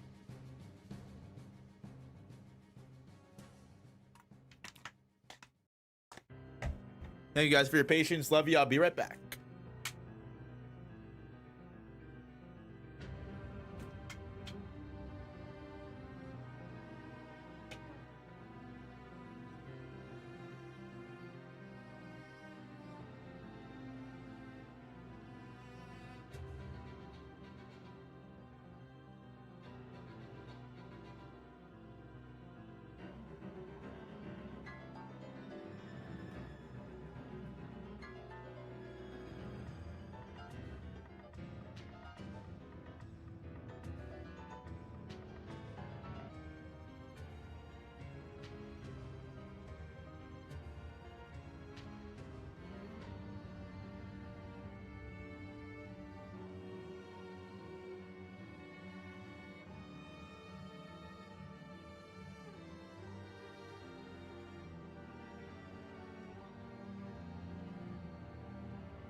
All right, we're back. We have returned. Hey, China, thank you for the gifted member. Appreciate that. Thank you for the love, guys. Thank you for all the support. Thank you guys for all hanging out with me while I read this story. This, like I said, the story's really good, so I appreciate, you know, that we're all able to sit here and, like, miss Nobara together. I'm not alone, and feel that way I don't have to tweet this later and be like, why am I the only one that now misses Nobara as a character? She should have came back. Hey, JSARP, how you doing? Hey, thank you just for stopping by and saying hi. Appreciate you making an appearance. That's all I could ever ask for.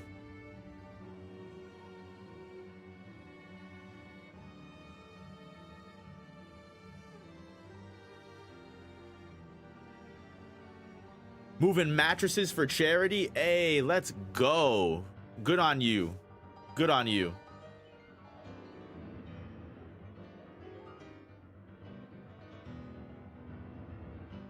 JJK was on standstill for a long time because of COVID, so material is late. Very true.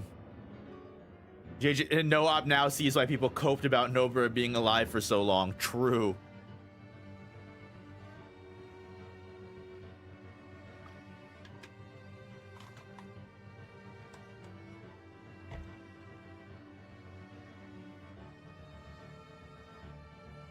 All right, guys. Now that we've had plenty of time to miss Nobara, let's see what the next story has in store for us. I wonder if this novel came out, Gege was already planning to kill off Nobara. 100%, definitely. This novel did definitely come out. This novel probably came out right around the time that Gege was making the plans to get rid of her. I think he always planned to get rid of Nobara. I'm not sure. She wasn't a part of the Jujutsu Sosen draft, that's for sure. What do I think of the novel so far? That was a good Nobara short story. I really enjoyed that. That was nice. It made me really appreciate, you know, the slice of life moments. I think he revealed in a recent interview he always planned to kill Nobara. Yeah, I'm pretty sure I saw that too. That's what I'm thinking of. Hope we get more novels for season 2 though, like with Shoko, Heibara, maybe with Riko. That would be really cool. Yeah, I think the cool thing with Jujutsu Kaisen, I know everyone's main issue is with like the world building, enough of the world. We don't get enough time to spend with these characters. Jujutsu Kaisen really is a story that has the potential for a lot of side content, such as like me talking about it like a video game, like these light novels, movies that are filler, you know what I mean, like a Yuki Tsukumo short story, a Toji Fushiguro short story. Like you could do a whole novel on Toji's life. People would read that shit instantly. I would read that shit. I'd be on stream reading it every day. Would I do a live reading of Kagurabachi? Probably not, unfortunately. The manga that I do read on stream, those are my manga Monday. Those are my manga Mondays. I've learned after Hunter x Hunter. Oh, something going on.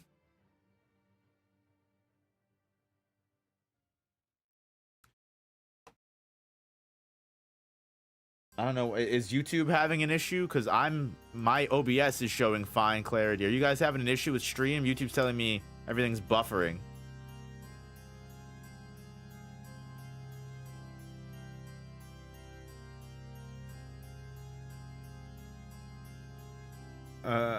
So people coped about Nobara for 3 years, and now nobody is saying anything about her death being confirmed.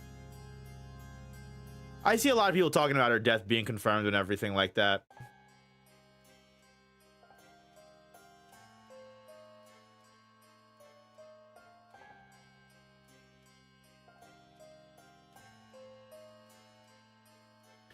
Yeah, I learned with Kagura. I learned with Hunter x Hunter. It's just I can definitely only read one manga on stream at a time, because that dialogue gets absolutely insane, and I definitely need to reread Succession War, because what a fucking arc. That shit was fucking insanely confusing. And it didn't help reading it out loud. So yeah, I mean, it was a fun experience, but like, yeah, I can only do one manga at a time for sure. Tokyo Ghoul, Mondays, check it out for sure. I'll be there every Monday. You can count on Tokyo Ghoul. Kagurabachi I'm probably gonna read on my own. If Nobara survived, how would the rest of the story play out? Honestly, I would imagine that Nobara would have some kind of, I really don't know where Nobara would fit into the story, because unless she gets some obscene power up like Todo does from Idol Transfiguration in some way, she really falls short in the culling game. But you know, this only makes me want the what if Nobara lived video even more. Yeah, I could definitely focus on something like that, and if that's something that you guys would want, I would be more than happy to kind of sit down and really think about how Nobara would affect the story. Manga Monday, Yu Yu Hakusho though, hey, if that's what the people want, listen. If that's what the people want, it's that we unfortunately run a democracy over here, and Tokyo Ghoul is what won in the democracy. Fire Force was close. Tokyo Ghoul is what won out in the long run though.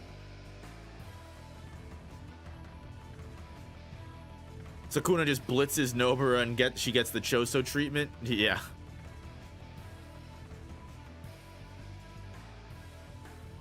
Okay. Let's get into this second chapter, guys, and that will be the last part of the stream for the day. I appreciate, again, all of you guys stopping by, hanging out. If you haven't already, please hit that like button. I think we got exactly the same amount of viewers as likes, but that's crazy to me. That's awesome. We're even. We're ready to go. But yeah, if you haven't liked, please helps the channel way more than you know. Let's get into this chapter. Even if I'm not here. Take a sip of my water first.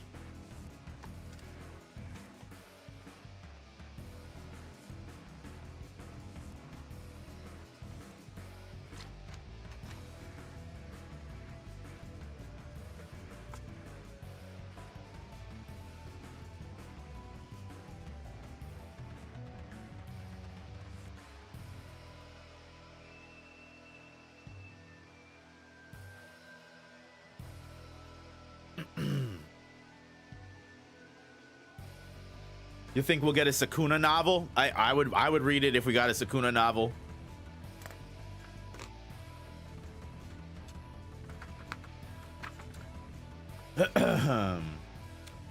Oh boy. Mechamaru's story. That makes sense with the title, even if I'm not here. It's a Kokichi Muta Mechamaru story. Oh boy. Brace yourself. This one might bring the tear works. I'm just kidding. Maybe I'm not. Who knows? Let's see what's cracking. When people are born, the name they receive is a kind of wish. It was unclear what kind of wish had been imbued in the name Kokichi, but Kokichi Muta knew that wish was fragile. Heaven doesn't bestow only blessings. It had given him cursed energy, but not freedom. It would have been great if his immense strength brought happiness, but it didn't. So he had no choice but to consider it a curse instead of a blessing.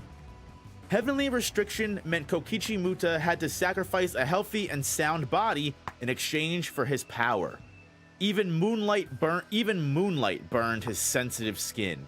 He was missing part of his right arm and his legs, and he was connected to a life support system, which meant he couldn't even leave his dim room. In return, he had a massive amount of curse energy and a curse technique with a wide range. This exchange, to which he had never agreed, had been set since his birth. In this dark room that allowed no freedom, Kokichi Muta sought release in the fantasies of television. Otherwise, he might have gone insane. One robot anime had made a particular impression on him. It was made for children, but the machinery and dim light of the robot's cockpit had reminded him of his own environment. Imagining himself as the mechanized hero portrayed in a work of fiction was his only consolation. The anime told an epic story about a steel-clad hero who could never break. Missiles shot through the air, burning hotter than hellfire, and the robotic punches were faster than wind. In their confrontations, the robots' bodies creaked and shed sparks. One robot would yield to neither sword nor bullets. No matter the damages he suffered, nor the burdensome fate he bore, he would not bend. He fought like a storm, got back up over and over again, and always returned to his comrades. That robot was called Mechamaru. You've got a glow. Have you changed your foundation? Mai asked. Of course not. Panda demolished me, so now I'm brand new, Mechamaru replied. You make it sound almost heartwarming, said Miwa. They were in the second-year classroom at Kyoto Jujutsu High School. Mechamaru was checking the condition of the joints in his right hand. That panda just isn't cute, said Mai. He acts like an old dude. Well, Panda was a gorilla, not a panda, Mechamaru explained. Excuse me, hiccups. As if that makes any sense, replied Miwa.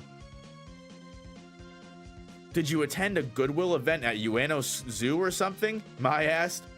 All right, quiet down now, assistant manager Tanabe said. Hey, listen, I don't know who you are, Tanabe, but move aside. The only assistant manager I know is Ijichi, okay?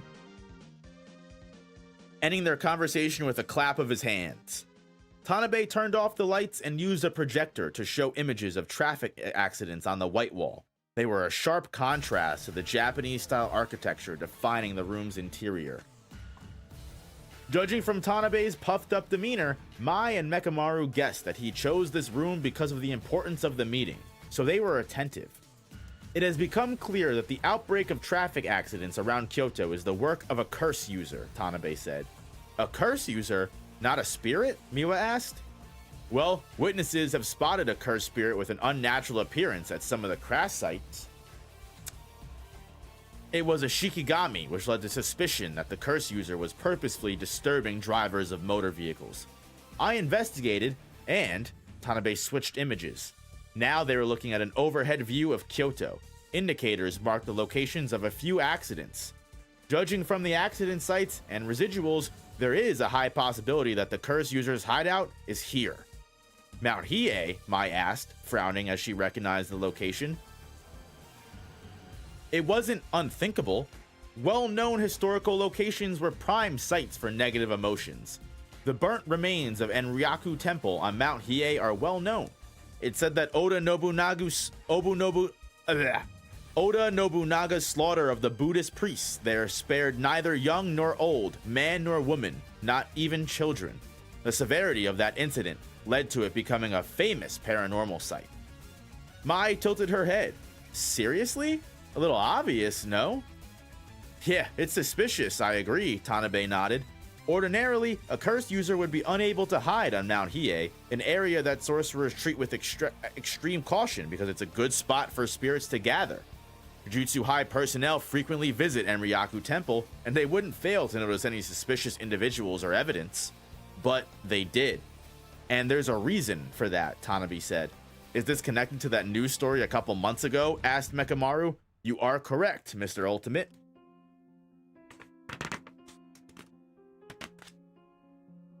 Ultimate is not my last name. Mekamaru heard a tittering of voices. With a scraping of metal on metal, he turned to face them. Miwa was still laughing, but Mai got the conversation back on course to avoid any further disagreement on the matter. Surely it's not the place with the toxic gas eruption. Yep, that is the place, Tanabe answered. An automotive dealer from Shiga Prefecture had a maintenance facility there where they stored damaged cars. It filled up with toxic exhaust fumes. Then someone put a curtain there. So now sorcerers can't even go in to fight it because of the gas, and humans can't go in to resolve the gas because of the curtain. Mekamaru reasoned. I doubt the gas issue would resolve on its own. The curtain is probably keeping it in, but it is possible to go in and investigate it. Right? Yeah, you could use gas masks or a reconnaissance Shikigami, but since human beings couldn't go in without special equipment, no one suspected a curse user would be hiding there. I guess that's why the higher-ups didn't do something sooner. Thus, the gas had stayed there, and when you went to investigate, there was a curtain. That's right, Tanabe said. Seeing Miwa and Mai work it out for themselves left him feeling less important. Do we have any info on the curse user, like their power level or curse technique? The curse technique is probably simple manipulation of objects using Shikigami as a medium. If we restrict the target for manipulation to the functioning of automobiles, we may be able to estimate the curse technique's range and force. Having said that, we can speculate from the broad range of the curse technique that the curse user is probably semi-grade 1 or higher. That doesn't tell us much. Well, we have to guess based on the evidence from the accidents around the city. Furthermore, the gas is covering a large area and there's only so much we can do with the Shikigami. A thorough investigation would take time. We don't have. Excuse me. A thorough investigation would take time that we don't have because then the curse user might just get away. We have to go straight in, prepared to eliminate or capture the offender. But the poisonous gas is an obvious obstacle, and without knowing the curse user's rank, what can we do? Besides, isn't assigning this to Jujutsu High students a bit? Miwa broke off and looked at Mekamaru. As you seem to have guessed, Tanabe said, Kyoto Jujutsu High has a sorcerer who was able to use a curse technique to cover a broad area remotely. It makes Mekamaru very suitable for the mission. So it's Mekamaru's mission and his alone? Basically, yes. I did think. However, that I would ask you two to help me keep an eye on the city as a whole. Grunt work, Mai grumbled, still looking at Mekamaru.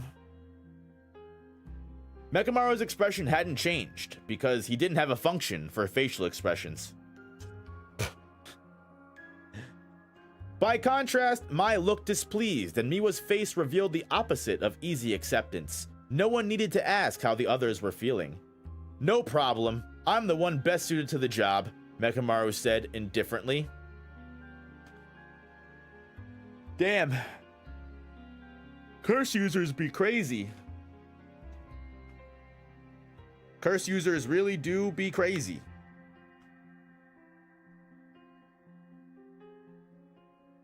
Transition period.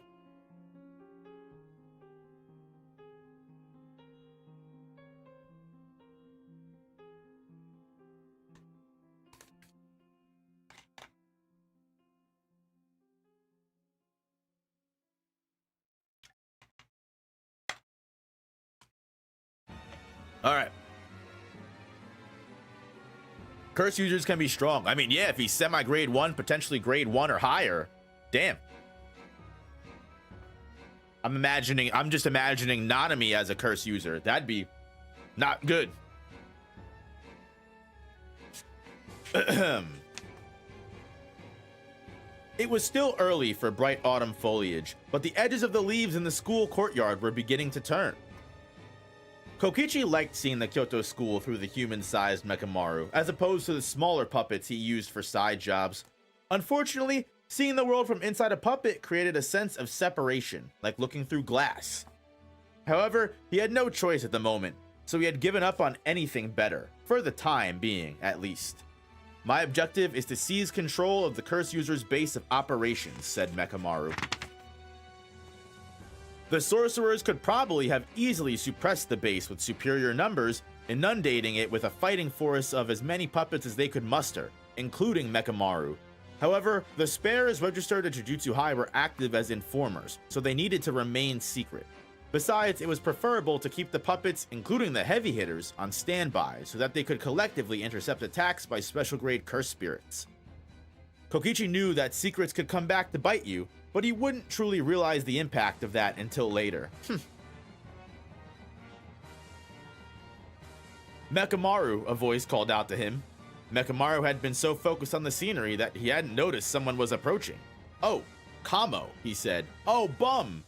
You don't appear to have any lasting effects from the Goodwill event, Kamo said. I wasn't the one who got injured. You have a point there. Kamo's attitude wasn't particularly apologetic. What caught Mekamaru's attention was that the boy hadn't removed the bandage from his head. Are you okay? He asked. No worries, Kamo replied. It's not so bad I can't walk around. Mekamaru was unable to brush off Kamo's reply with small talk. There had been a deal that was supposed to ensure the Kyoto students were protected from harm, but then special grade curse spirits attacked. There was no way it could have been predicted, but Kokichi himself had undoubtedly been a contributing factor. Kamo's injury was just one result of Kokichi's actions. Mekamaru was unable to show emotion, which helped Kokichi hide how he felt. He couldn't hide the silence, however, which Kamo interpreted as concern. Don't be so dramatic, Kamo said. I can even play baseball. There's really no need to worry. That's right, Mekamaru replied. The second day of the Goodwill event was a baseball competition. I thought it was a bad joke. Satoru Gojo always keeps things lively. You can say that again. Kamo's expression betrayed little, but to Mekamaru's eyes, he seemed more amused than usual, as if something good had just happened. That reminded Mekamaru of something he wanted to ask about. I heard they used a pitching machine instead of me. Mekamaru had seen it in action through the eyes of a small surveillance puppet. He'd raised the topic because he felt sad at having been unable to participate openly. He had wanted to feel as if at least a shadow of himself was present at the boisterous social event, but Kamo was silent and looked uncomfortable about it. I wasn't really being critical, Mekamaru added. Iori-sensei said that if we were going to do it, we should use our best lineup and aim for victory, Kamo replied. She gets a little strange when it comes to sports in Satoru Gojo. Yeah, she's like that. Kamo stood beside Mekamaru and gazed at the same trees. The breeze brushed at their cheeks, and after a silence, Kamo said, I heard you're going to investigate Mount Hiei. That didn't take long, Mekamaru replied. Unless it's top secret, world travels fast around this small school.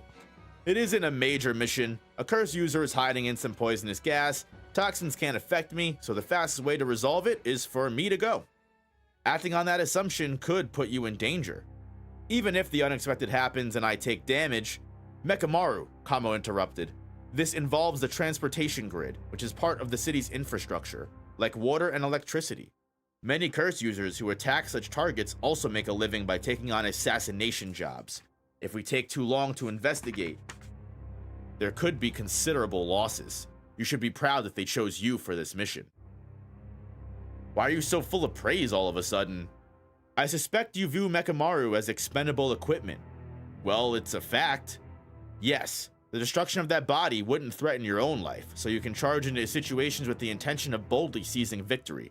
You're particularly suited to missions like this one. However, if you get too accustomed to fighting with no risk of death, you might let your guard down and eventually do something careless that would cause you to lose everything. Foreshadowing is a narrative device used to... Kokichi knew that Kamo's criticism was often spot on. It was especially applicable now after his fight against Panda and the Goodwill event. After using Ultimate Cannon, Mechamaru had been so certain of victory he'd allowed Panda to come way too close. And then there's Mai, Kamo went on. What about Mai? Miwa was pretty upset when she saw you get destroyed. She wasn't born into a sorcerer family. She'll never be able to handle this job if she gets upset over the destruction of a physical form. But Mai and Miwa spend their days in that physical form. What's your point? Mechamaru asked. I'm asking you to be careful. It wouldn't take much for that body to be destroyed, Kamo said. He turned and began heading back the way he had come. Even that body isn't alone in the world. Kokichi couldn't see Kamo's face as he walked away. He felt like calling out to Kamo, but he couldn't find the right words to express the feelings arising within him. They got all tangled up, and eventually, the feelings disappeared. Transitionary period.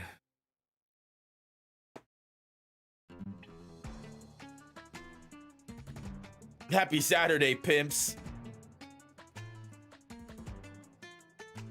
Ugh, man. Mechamaru's life is tough, huh? Mechamaru's got a really tough life. Really tough life. And the fact that he knows he's betraying the people he loves the most, or wants to think he loves the most, it's tough. It's really hard to understand. He feels guilty for the harm that he caused the other students, but he can't back out now.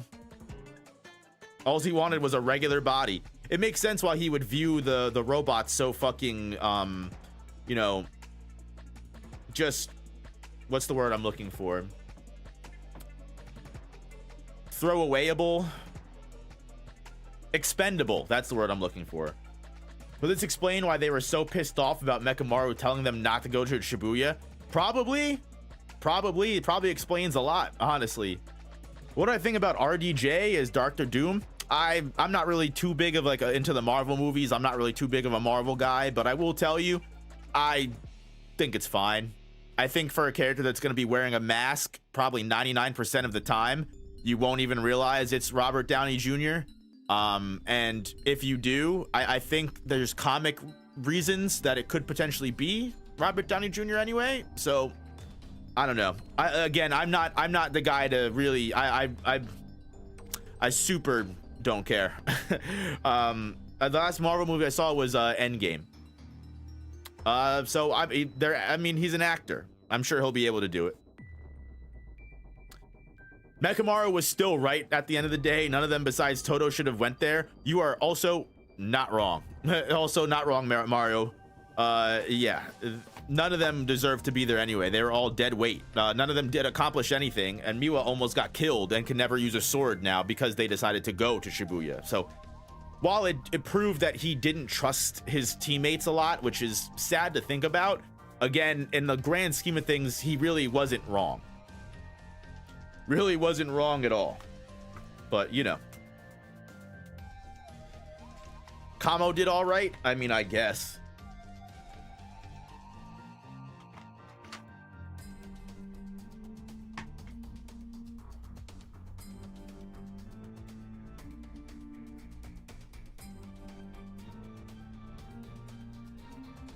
All right. Let's get back into it.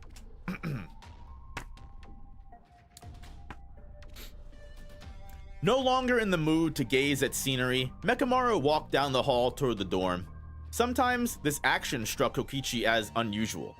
When he had first begun using the robot Mechamaru as a body, it had been a thrill. It was like in an anime. But truly, living this way was unnatural. Mechamaru was a body that moved around Jujutsu High, but it wasn't interchangeable with the sorcerer controlling it. Kokichi had never set one foot outside the room he had held his Kokichi hadn't set one foot outside the room that held his life support system. Mechamaru had been assigned a dorm room simply because it was an efficient space for storing a human-sized object.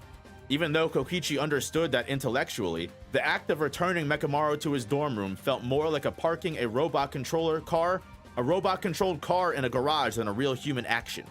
Nonetheless, he had paid attention to the interior decoration, so he had a pleasant space where he could enjoy private time and watch television. He supposed it was similar to how a normal human might chill with a screen playing video games. It felt relaxing, so he returned to his room whenever he had free time, much like any other student. On this day, he did not reach his room without incident. Aoi Todo, let's go! A man who seemed peculiar even to Mekamaru was staring out the hallway window. His large build seemed even larger when he was indoors, and for a moment Mekamaru thought he was encountering a bear. Todo had his own way of impressing himself on others, and he could be quite intimidating. He would be fierce and troublesome opponent, and he was a reassuring and troublesome ally. When a pitch struck him during the baseball game at the Goodwill event, members of both teams had praised the pitcher. There was a part of Kokichi that recoiled from Todo's forceful physical presence. The large boy had handled himself well during the recent intrusion by special grade curse spirits, but Kokichi still felt pity for him, as if Mekamaru was in any position to take pity on others. Todo's foul temper today did not seem to stem from baseball, though. "What's wrong? Why do you look so glum?" Mekamaru asked. "I messed up the recording," Todo answered. "What recording?" "Takeda was going to appear on a travel show on the day of the Goodwill event." "Oh, right. You mentioned that." Todo had refused Principal Gakukanji's words and stormed off. It wasn't particularly unusual, but Kokichi had thought at the time that it was irresponsible. Maybe the Blu-ray recorder at the Tokyo school was a piece of junk, or the invasion by the curse spirits messed it up. "But I set the recorder and it didn't work." "Didn't you record it at the dorm?" "Do you think I'd mess up recording in my own home?" "That one turned out all right, of course." A vein was already bulging on Todo's forehead, so Kokichi chose his next words carefully. "Then what's the problem?" "You shoot beams from your hands, right? So you must know about the Takatan beam." "I've never heard of it." "How is that possible? Don't you take beams seriously?" If Mekamaru had possessed movable features, he might have scowled in offense at Todo's anger. Sometimes he was grateful for his unresponsive face. "I'll look it up." The Takatan beam is Takeda's trademark pose. Make sure you do look it up, because she'll probably display it on the quiz show she's appearing on the day after tomorrow. Okay, so what does this have to do with anything? At the precise moment that you did the Takatan beam on a TV show, a message showed up on screen about a terrorist attack in Kyoto traffic. Considering the timing, it may have been that mysterious curse user. Kokichi couldn't tell if Todo was being facetious or if he was seriously concerned. However, the vein throbbing on his forehead was not normal. Todo was so angry that to describe his state as agitated would be an understatement. "The curse user you're going to take out," Todo clarified. "It would seem my mission has become common knowledge," said Mekamaru. "You've got to waste that curse user's ass. Their antics are causing damage all over the city, and they ruined Takeda's big moment." Kokichi realized that Todo was being serious, but he wasn't particularly relieved about it. Perhaps that discomfort showed in his posture, because Todo raised his eyebrows. "Aren't you serious about this mission?" asked Todo. "Yes, I'm serious." "Then answer me this. What type of girl do you like?" "What does that have to do with anything?" Mekamaru asked. Todo heaved a sigh. "Well, you carry an awfully heavy burden this time." Kokichi knew Todo had skills. Compared to Kamo, however, who was a better sorcerer in both skill and demeanor, Todo's behavior was strange and incomprehensible. That's crazy to say, Mekamaru. That's crazy to say that Kamo's a better sorcerer in skill and demeanor. Cap. Kokichi don't know shit about shit. I've immediately learned that Kokichi is an unreliable narrator.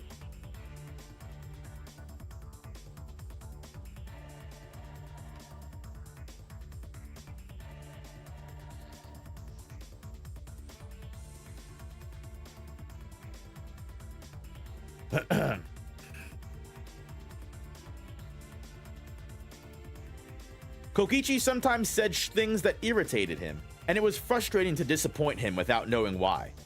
"What do you mean?" Mekamaru asked. "A person's sexuality explains everything about them, but you haven't answered my question. You have an inclination, but you're hiding it.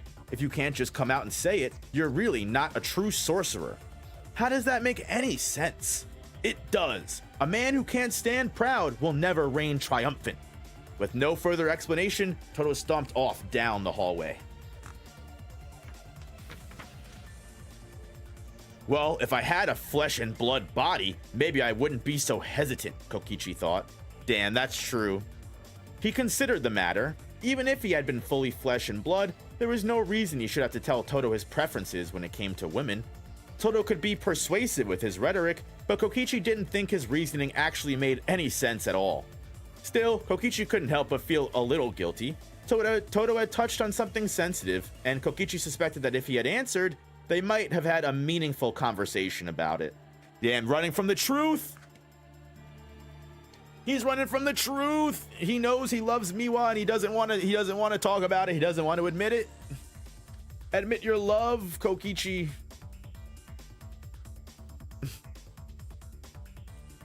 The day came for Mekamaru's investigatory mission to Mount Hiei. The skies were gray and drizzling. While he couldn't sense the atmospheric temperature dropping with the rain, he could feel his metal fingers stiffening. It was convenient, but at least it was a new experience. It was inconvenient, but at least it was a new experience. The mission was set to begin in the afternoon. Mekamaru waited near the vending machines at Jujutsu High for the car that would take him to the mountain. This body couldn't drink soda or coffee, but he enjoyed seeing students using their break time to have a beverage. He wanted to be like them. "Oh, here you are, Mekamaru," a voice called out. "Miwa, what do you need?" Mekamaru lifted his head and saw Mai and Nishimiya as well. They were a tight-knit trio at the Kyoto campus, and he often saw them together, even though they weren't all in the same grade. But why were they approaching him now? He recalled once, Mai and Nishimiya had gotten carried away and convinced Miwa to give him a AA battery for Valentine's Day. They had told her that he had a taste for Evolta brand batteries. This had bothered him, and he had wondered if they had eaten something that made them act that way. Even aside from hijinks, these three were like the incarnation of mischief. People from other prefectures said Kyoto women were frightening, and even though Kokichi didn't know much about the world, he could understand what they meant by that. "Mekamaru, hold out your hand," Nishimiya said. She was a senior student, so it was difficult to refuse. Mekamaru wasn't certain which hand to offer, but eventually he held out his right hand. Miwa pulled something from her pocket, thrust it toward his wrist joint where it wouldn't interfere with his armament, and it fixed it there. "What is this?" Mekamaru's face couldn't change expressions, but in his room, Kokichi's eyes had widened. It was a cheap scrunchie. That in itself wasn't surprising, but there was a keychain swinging from it. Was it the style of character design called SD for super deformed? The keychain was a capsule toy of a small character, the type whose head and body were the same size. The soft plastic had been painted to look like metal armor, and it looked like a robot. Mai snickered at the sight of a robot decorating a robot. "The three of us went shopping yesterday," she said. "We went to the 6th floor of Avanti, where we don't go very often." "Avanti? Where's that?" Mekamaru asked, cocking his head. Since he rarely went out, he didn't know. Nishimiya answered, "It's on Hachijo Street, near Kyoto Station." Mai said she wanted to play the pistol shooting game at an arcade there. "I never said that," Mai insisted. "It was surprisingly fun. I've never seen a place outside of Akihabara with so many capsule toys," Miwa said. "But they're more expensive than you think," Nishima said. "You can't get too into them. I got obsessed with these ugly but cute cat keychains and ended up blowing a bunch of money." "I realized Momo's the type who should never play pachinko," said Mai. "Don't make me sound so seedy, Mai," Nishimiya chided with a pout. Mai stifled a laugh. Kokichi thought about how nice it is to have peers. "Anyway, we stumbled across these capsule toys. We were surprised to see they had Mekamaru ones," Nishimiya said. "Yeah, I'm surprised too," Mekamaru replied. Of course, the keychain didn't look like Ultimate Mekamaru. It portrayed a more heroic robot from a well-known anime. In fact, it was the iconic robot in the anime that Kokichi, who operated Mekamaru, had once admired and been so crazy about. It was the source of his highest aspirations. "Mai said we definitely had to use it to decorate you," Miwa said, and at which Mai covered her mouth and laughed. "It's all right, isn't it?" Mai asked. In English, she said, "Mekamaru on Mekamaru. It suits you." It's not that funny, Mai, Miwa said. Besides, is on even the right English pronunciation there? Oh, preposition there. Mechamaru raised his right arm and looked at the robot character dangling on its chain. At that moment, the wind changed and the clouds parted. The sudden brightening of the sun made Kokichi squint. It's time, Mechamaru, assistant manager Tanabe called from the other side of the hall. Caressing his right arm as if it were precious, Mechamaru lowered his sleeve, covering his new ornament. See you later. Mechamaru had already turned his back, so he couldn't see the speaker's expression. However, the tone of voice and the emotion it carried resounded through him. Thank you. I'll be back, Kokichi said. As he spoke, he realized his words sounded like a promise to return to his schoolmates. Mission time, baby. This is wholesome and sad. It really is. It really is. It really is wholesome and sad. Give me 1 second, guys. I just got to fill up my water really quickly. I need more water. My throat's dry reading all these words. We got a good like 10, 12 pages left, so we got a good half of the story left. But give me 1 second, guys. Perfect transition. Also, if you wanted to ask, I think it's like 85 degrees around here. Almost. It was 90 yesterday. It was pretty hot.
I have returned.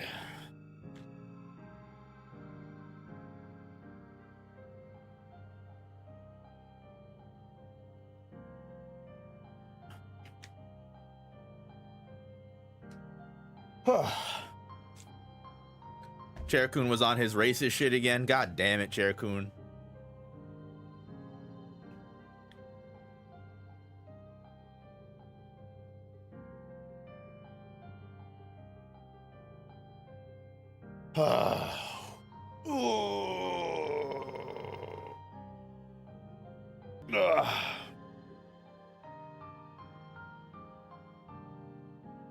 Yeah, I live right by the shore too myself. So it's a little bit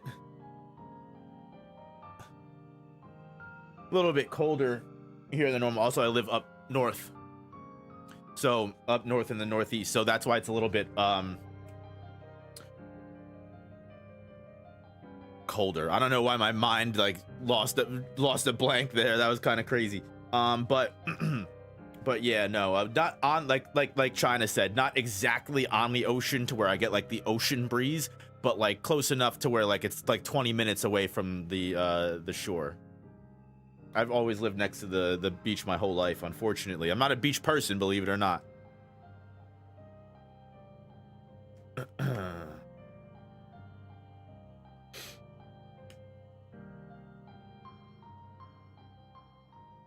Piano sounds similar to the one in Eleanor Rigby. Pretty cool. I love this song. It's called World of Shadows of the Shin Megami Tensei 5 soundtrack.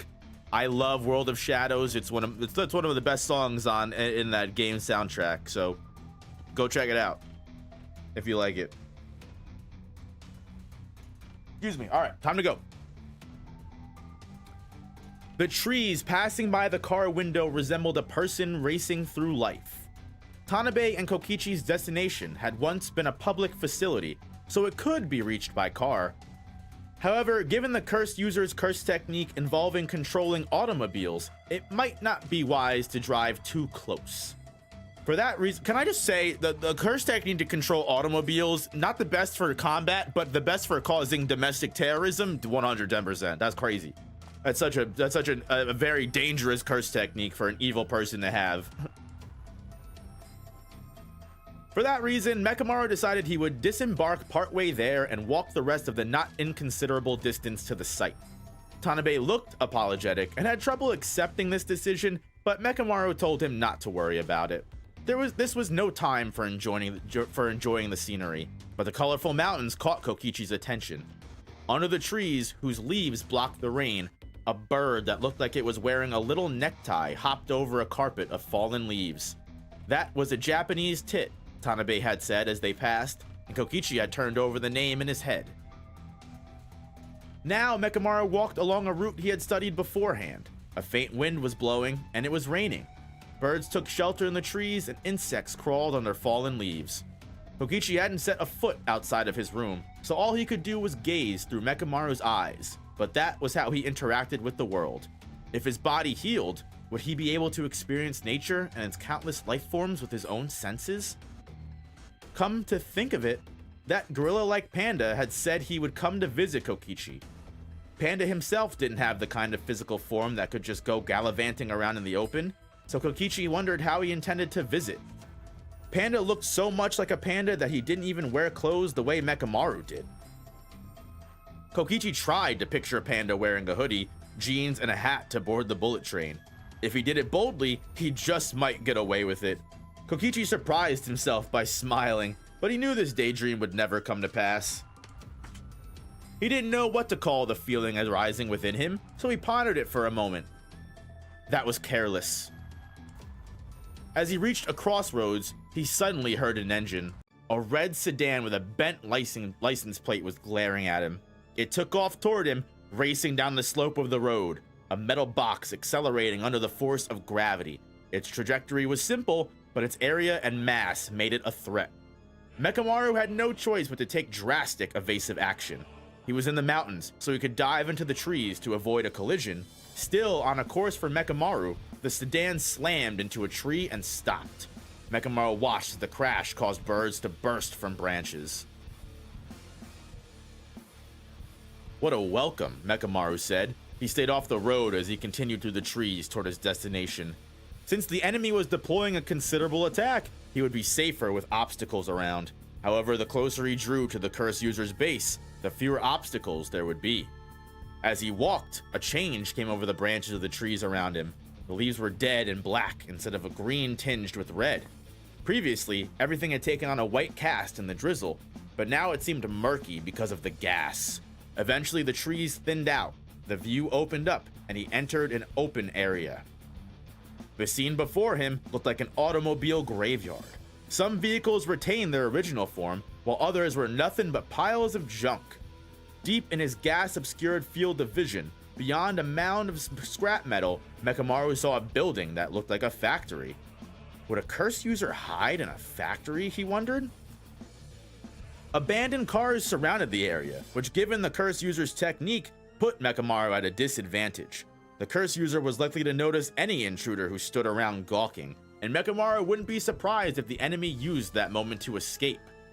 But to catch a lion cub, you had to enter the lion's den, so Mechamaru remained on high alert and advanced into the junkyard.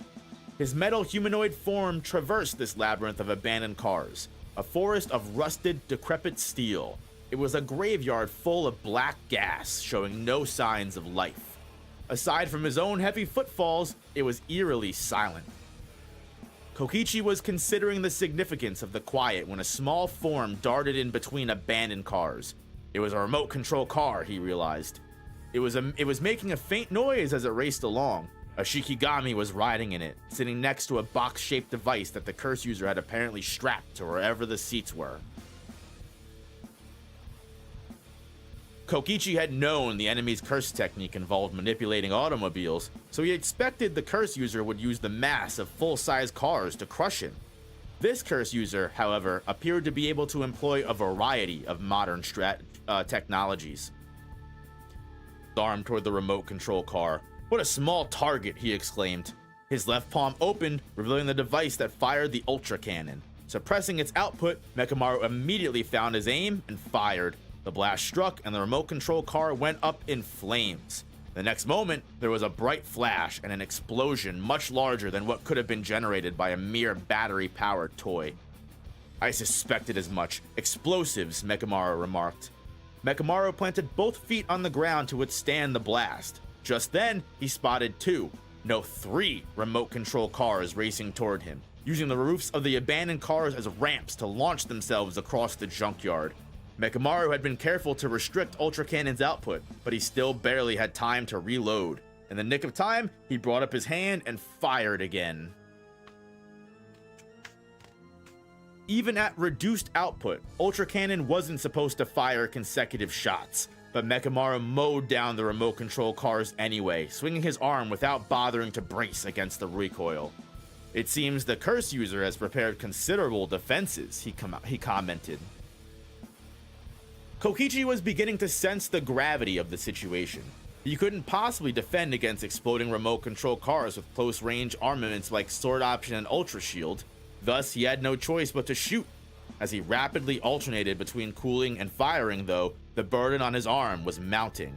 Furthermore, a remote control car exploded near him, and the blast limited the space in which he was able to maneuver. Mechamaru had saved armament for use later, but that put him at a disadvantage against an enemy this relentless with their attacks. Mechamaru exercised direct control over puppets. In the case of the curse technique that used Shikigami as the substrate for controlling machines, however, the number of Shikigami was limited to the number of cars the curse user could control at any particular moment. That meant there had to be a break in attacks, and when that break came, Mechamaru could follow the route by which the Shikigami returned to the curse user and pinpoint their master's location. However, Kokichi decided that focusing on withstanding the enemy's attacks was wisest for the time being. Just then, from beyond the flames of the explosions from the remote control cars, a giant shadow fell across the mountain of abandoned cars. A tanker truck was hurtling toward Mechamaru. "So that's how it is, huh?" he exclaimed. The essence of the enemy's curse technique was that the curse user could manipulate any kind of automobile, and that leeway allowed for a broad range of attacks. The explosions had maneuvered Mechamaru into position where he had little room to evade the falling tanker, and even if he did so, he would still lose an arm or a leg. Mechamaru needed to take out the curse user who was deploying that Shikigamis. He was almost overheating, but since he didn't have many long-range attacks, he couldn't afford to lose Ultra Cannon. Preserving his left arm was necessary for victory. Having made his decision, Mechamaru evaded in a way that could result in losing his right arm instead. However, he hesitated. In the next instant, there was an explosion several times more powerful than the explosions from the remote control cars. That blast burned Mechamaru's uniform and sent him flying, and he ended up rolling on the ground. He had used his all-important left arm to shield himself from the powerful blast and ended up sacrificing it in the process. Without even realizing it, he had protected his right arm. "Ugh," he muttered. The burnt sleeve now exposed Mechamaru's right wrist, causing him to realize why he had moved in such an irrational way. The keychain on the scrunchie attached to his right arm rattled as it dangled there. "It appears you have realized your mistake," a voice said. "Must be the curse user," Mechamaru speculated. The voice was coming from the stereo of a nearby abandoned car. Though indistinct, it suggested someone much younger than Mechamaru had imagined. The curse user didn't even sound worried. They knew Mechamaru had messed up. Kokichi bit his scabbed lips. He had really messed up. He had succumbed to an emotional attachment that had no place in battle, and that was careless. The common affairs of everyday life were like a curse that had limited his power. Nonetheless, the curse user pointed out his error pointing out this error caused him to seethe with anger.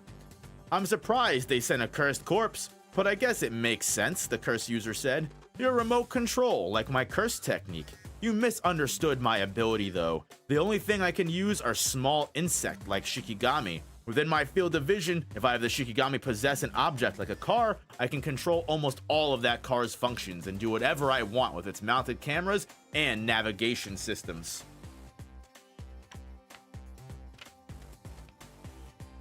"You planned on divulging your curse technique. That's why you left the car navigation systems operational," Mechamaru guessed. "Impressive," the curse user replied. "It's gratifying to have someone with a bit of theory to appreciate my methods." Kokichi ground his teeth. The curse user had gotten the better of him. It was only natural he would boast about it. The problem was that the curse user had chosen this particular moment to reveal his technique. He had even provided a clue to his location with the words, "within my field of vision." That suggested the curse user meant to finish off Mechamaru right here and now instead of running away. Although Kokichi supposed he might also render Mechamaru immobile and flee at his leisure. At any rate, he was certain Mechamaru was his only opponent. Kokichi thought it through. The curse user was probably located somewhere that afforded an overhead view of the entire junkyard. Kokichi should be able to determine where that was. Mechamaru raised his gaze past the top floor of the abandoned factory to the roof, and he spotted a figure wearing a gas mask and an air tank. That man, who looked more like a mad scientist than a curse user, was looking down at him. "Ah, our eyes meet," the man said. "You've got me in your sights."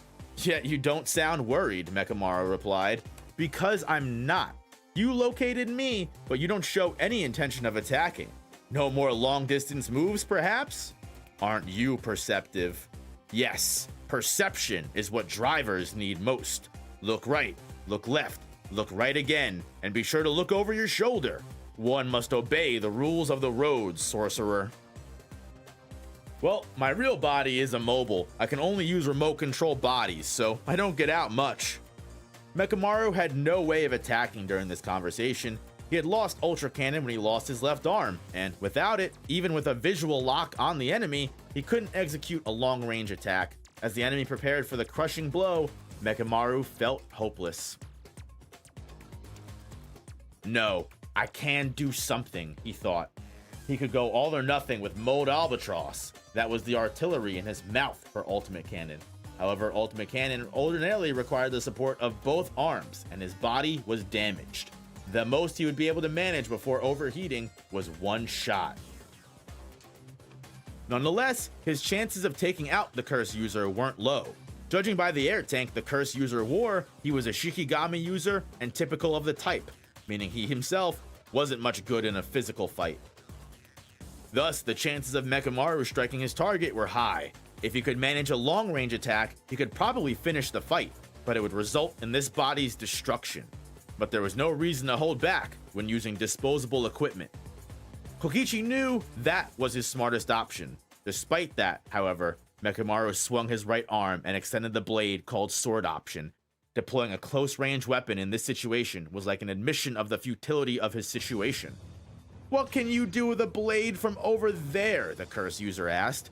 "I can strike you down," replied Mechamaru. "Impossible! Are you so foolish that you don't know why I've pushed you to exactly that spot?" "No, I do know, but I want to make this hard for you." Mechamaru glanced around the area. The small Shikigami, which looked like mosquitoes, disappeared into the mountain of scrap cars.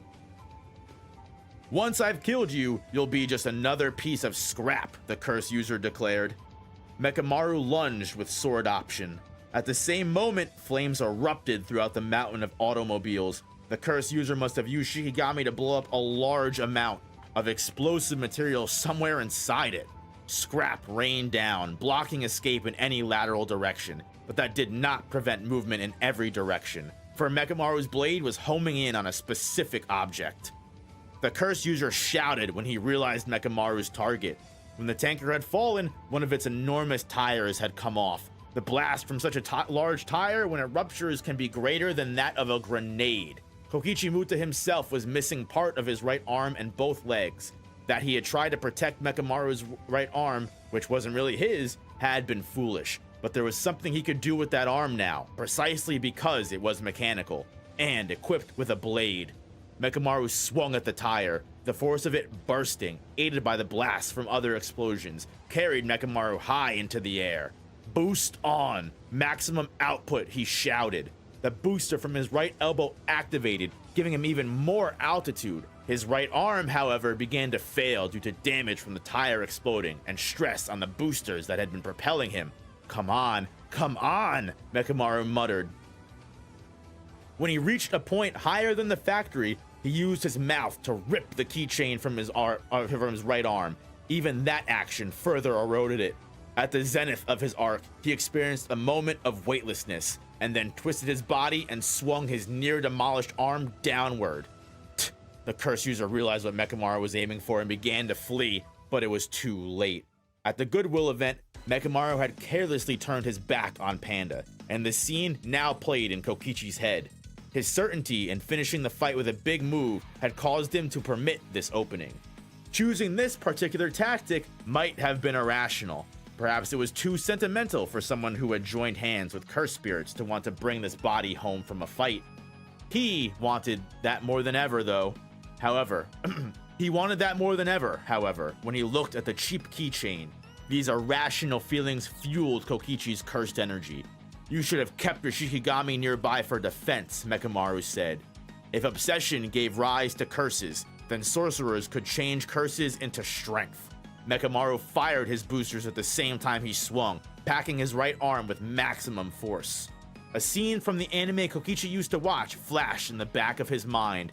It was a powerful signature move, and everyone who admired robots knew about it. A steel fist launching and flying through the air. Rocket punch! Like a dark gray shooting star, it parted the cloud of gas, launched at high speed. His fist assumed the momentum of a cannonball. Mechamaru often used firearms and projectiles, so his aim with this long-range attack was sure to be accurate. If the curse user had been more agile, he could have dodged, but he was a Shikigami user in a respirator. He made a desperate attempt to lose his Shikigami, but he was too late. Mechamaru's fists were faster than wind. The Shikigami's user's scream was muffled by the gas mask, but it sounded from the stereos of several abandoned cars. And when Mechamaru's fist struck, the explosion swallowed those screams. The Shikigami frantically flittered around, losing control and plummeting to the ground. Kokichi, realizing the curse user had fallen unconscious, managed to land then, despite missing both of his arms. "Oof," he sighed. "Hey, what's up, Teddy's World? Hope you're doing well. Happy to see you." Kokichi wondered why he'd been so desperate to preserve an expendable body. What powered his steel puppet was his own desire to return home and see his friends again.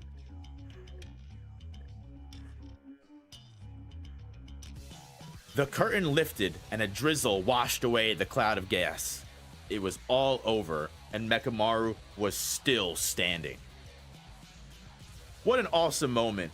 And it really does show that despite that Mechamaru really did regret fucking joining hands with those cursed spirits and betraying his friends. And I'm glad, you know what, I was wondering what the whole point was of having so many of those small moments with all of the Kyoto students, but it really shows that Mechamaru could have had the life that he wanted. Everything was right there in front of him. He just didn't believe in himself enough to take it.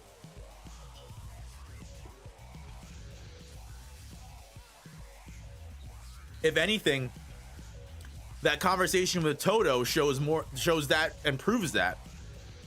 Knowing that he probably could have had a meaningful conversation with Toto about who he likes and choosing not to and avoiding it. Sure, we all avoid situations like that because sometimes we're scared, we're nervous, we don't, want to, but it is, it is sad. Nekomaru's life truly was, something that, plenty of people would rather probably not have themselves, Poor Mechamaru. Poor Mechamaru. Would have loved a novel about Hikari and Kirara doing a mission together. There's still hope. There's still hope. Listen, there's still plenty of hope. All right, last transition, guys. A pleasant blue sky stretched overhead. It was the morning after the mission. Mechamaru was sitting on a bench in the courtyard of Jujutsu High. He vaguely pondered what the clouds, white and drifting slowly overhead, resembled. Light footfalls approached from the direction of the school building. He lowered his eyes and turned to see Miwa. Mechamaru, she cried. Miwa? He asked. What do you mean, Miwa? You went off on that mission and then never stopped by the classroom after. I was wondering what became of you. Mechamaru was quiet then. Why so silent? Miwa asked. You were worried about me? She made an indignant face. Of course I was. Kokichi figured that he would have been worried about his comrade if he had been in her position. The fight, however, had happened in a substitute body in a place outside the city. That she thought her concern about him was a matter of course awakened a funny feeling in him. Mechamaru paused before once again looking up at Miwa. Miwa, he said. Yes, she replied.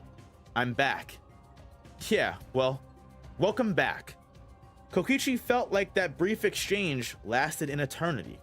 Satisfaction and a touch of sadness filled Kokichi's breast. Miwa couldn't look inside him to see his complicated feelings, so she just smiled. But you could have said it a little sooner, she said. Well, I felt awkward about it, he replied. Why? Because the scrunchie got ripped off, he admitted. Oh, Miwa blinked her round eyes empathetically. You worry about that kind of stuff, huh? Is that surprising? He asked. Well, I still don't know a lot about you, she replied. And you worry about that stuff too, huh? He asked. Is that surprising? Not at all, he replied. Miwa laughed at how naturally their banter came, but Mechamaru didn't. He didn't have a function for laughing. Kokichi, however, glanced away from what Mechamaru was showing him and looked around in the dim light of his room at piles of folded clothes. He had the burnt keychain inside a pocket. If he told Miwa that he had been careful to bring back her gift, how would she react? He felt it would be a horrible waste to see that through Mechamaru's eyes, and instead imagined what a sight that would be. Only then did he realize the importance of announcing one's return. For that matter, how would it feel if he ever told her, "It's been nice to get to know you"? When she learned what he had done, what kind of face would they all make? He wouldn't mind if she seemed confused or displeased. He just wanted to see it with his own eyes. Miwa, Kokichi said. Yes, Mechamaru? I'll come see you soon. He couldn't bring himself to say it though, so instead he said, never mind. Mechamaru didn't laugh. He didn't shed tears, but that was only because he didn't have a function for showing emotion. At that time, no one even knew that small fact about him.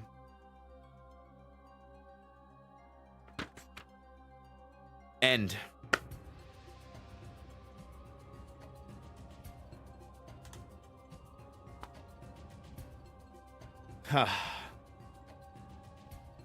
Well, that was a depressing story to leave off on. Nobara's story at least like made us miss Nobara. You know what? It made us be like, oh man, Nobara's gone. She's not coming back. Her character was so cool. We appreciated Nobara's character. And now we're just like feeling bad for Mechamaru. Damn, man. That was tough. That was sad as shit. That was sad as shit.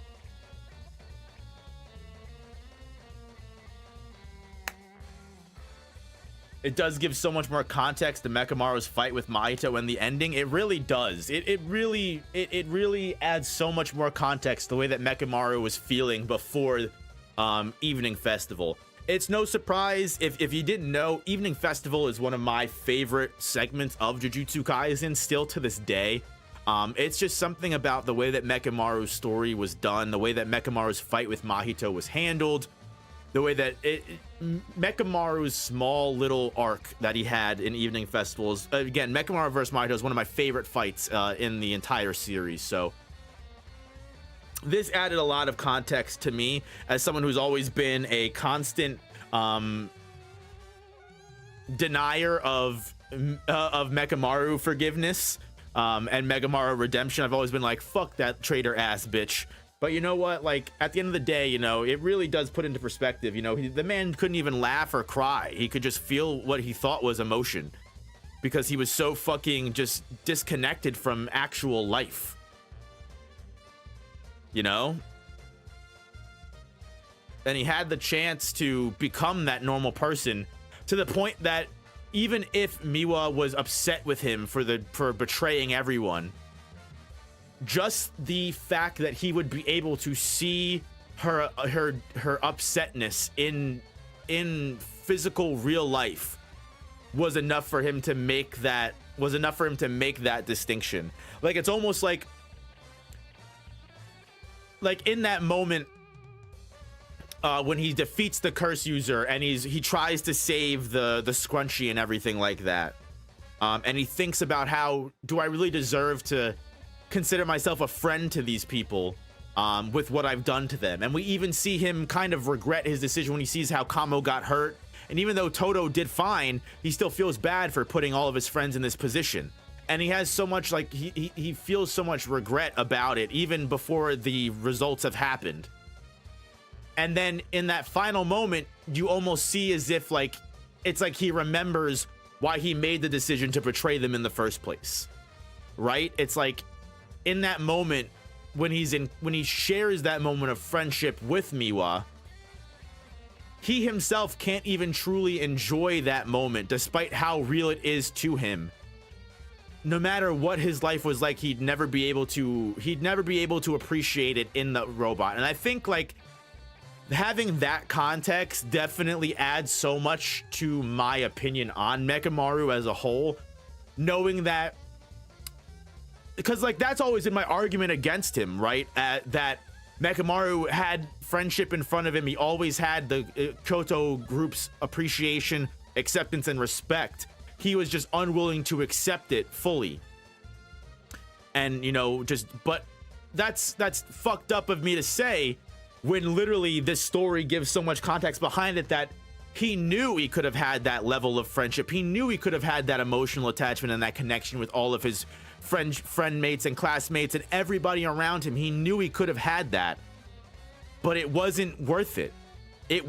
No matter how great it could have been, it was never enough, and it never would have been enough for him. Even having that emotional connection with Miwa in that final moment wasn't enough for him if he couldn't experience it himself in person. And I think that changes the way that I see Mechamaru's decision to betray everyone in the end. I can still criticize it, but I think my argument that he always had that friendship and acceptance and he was just too scared to ever admit it is, I'm completely wrong on that, because he was able to admit it, right? He was able to understand that he could have lived life this way and everyone would have accepted him that way, but it was never enough for him. And that's sad. That's very sad to me, and that adds so much to Mechamaru's characterization for me, that 2 light novel stories down and I've already gained an appreciation for Nobara and a feeling of the absence that I didn't feel before that she's left now that she's gone. And now in the second story, I've already gained so much appreciation and understanding of Kokichi Muta and Mechamaru that I did not have before, that honestly, these light novels are, this is great. I cannot wait for the next stream. It's no surprise the stream is gonna honestly, it's over. 2 light novel stories was a lot. We went through almost 2.5 hours of you know, streaming, which thank you all so much for everyone that hung out and read these stories with me. Thank you to Loud Gaming for the big buck dono. Thank you for the 30 W light novel. Indeed, I completely agree. W light novel indeed. Shadow Hunter, thank you for your dono as well. Maybe we can get a new light novel after the end. Here's hoping, because this is fucking beautiful. If the next 3 stories in this book are as good as the last 2 have been, I'm sure it will be an awesome fucking ride, and you can bet your ass I will be buying that that other light novel. Without a doubt, I will be buying that other light novel, because this is amazing. All of these stories need to be turned into OVAs for more people to experience this. This is why we need more. Yes, China, you're so right. This is why we do need more. So glad you're covering these light novels. It truly is a pleasure. I appreciate that. I'm glad you're here for me. I'm glad you're here with me. We're hungry for more light novels. We need it. The world of Jujutsu Kaisen has so much potential for light novels, spin-off stories, filler episodes, everything. It's in a 10 years ago in an anime economy that every long-running series was getting like filler arcs left and right. Jujutsu Kaisen was definitely one of those series that, unfortunately, as much as I appreciate the way anime is made now, where they don't do filler constantly, it is sad to see that filler stories like this, even though they're not really filler, they are canon, but you get what I'm saying, like extra slice of life stories, extra content like this is just fucking amazing. And sincerely, I hope we get these in OVA form, even though we probably won't, because the anime is already past season 2. Like someone said earlier, you know, COVID happened, so these light novels got pushed back a lot and ended up just coming out in America very late. But yeah, I think there's still stories that everyone would be able to appreciate. I don't think anyone would be mad at having another Nobara episode. No, have you seen older animes from the 90s? Yeah, I mean, that's when I kind of grew up. I mean, most of my anime taste comes from the 2000s, probably. But, you know, those Attack on Titan OVAs came out after season 3? No, those Attack on Titan OVAs came out during season 1. They came out during season 1 because they have the season 1 OP and ending. I'm also pretty sure they're in season 1, like on Crunchyroll. If you go to Crunchyroll, I'm pretty sure they're in season 1 as well. So that might be that I might be misremembering, and that might be why I think that. So I could be wrong. Picked up Attack on Titan when season 3 was dropping, so I thought that's when they came out. I think it was like in between season 1 and 2 that the OVAs came out. I might be wrong. Might be incorrect. You could probably look it up and see.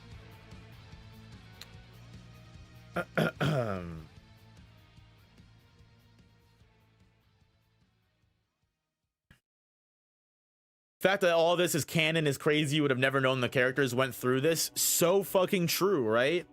Like, these are such important stories, I feel like, to some of these characters' stories, their development and everything. Like I said, I see another side of Mechamaru that I now appreciate much more than I did before. Same with Nobara.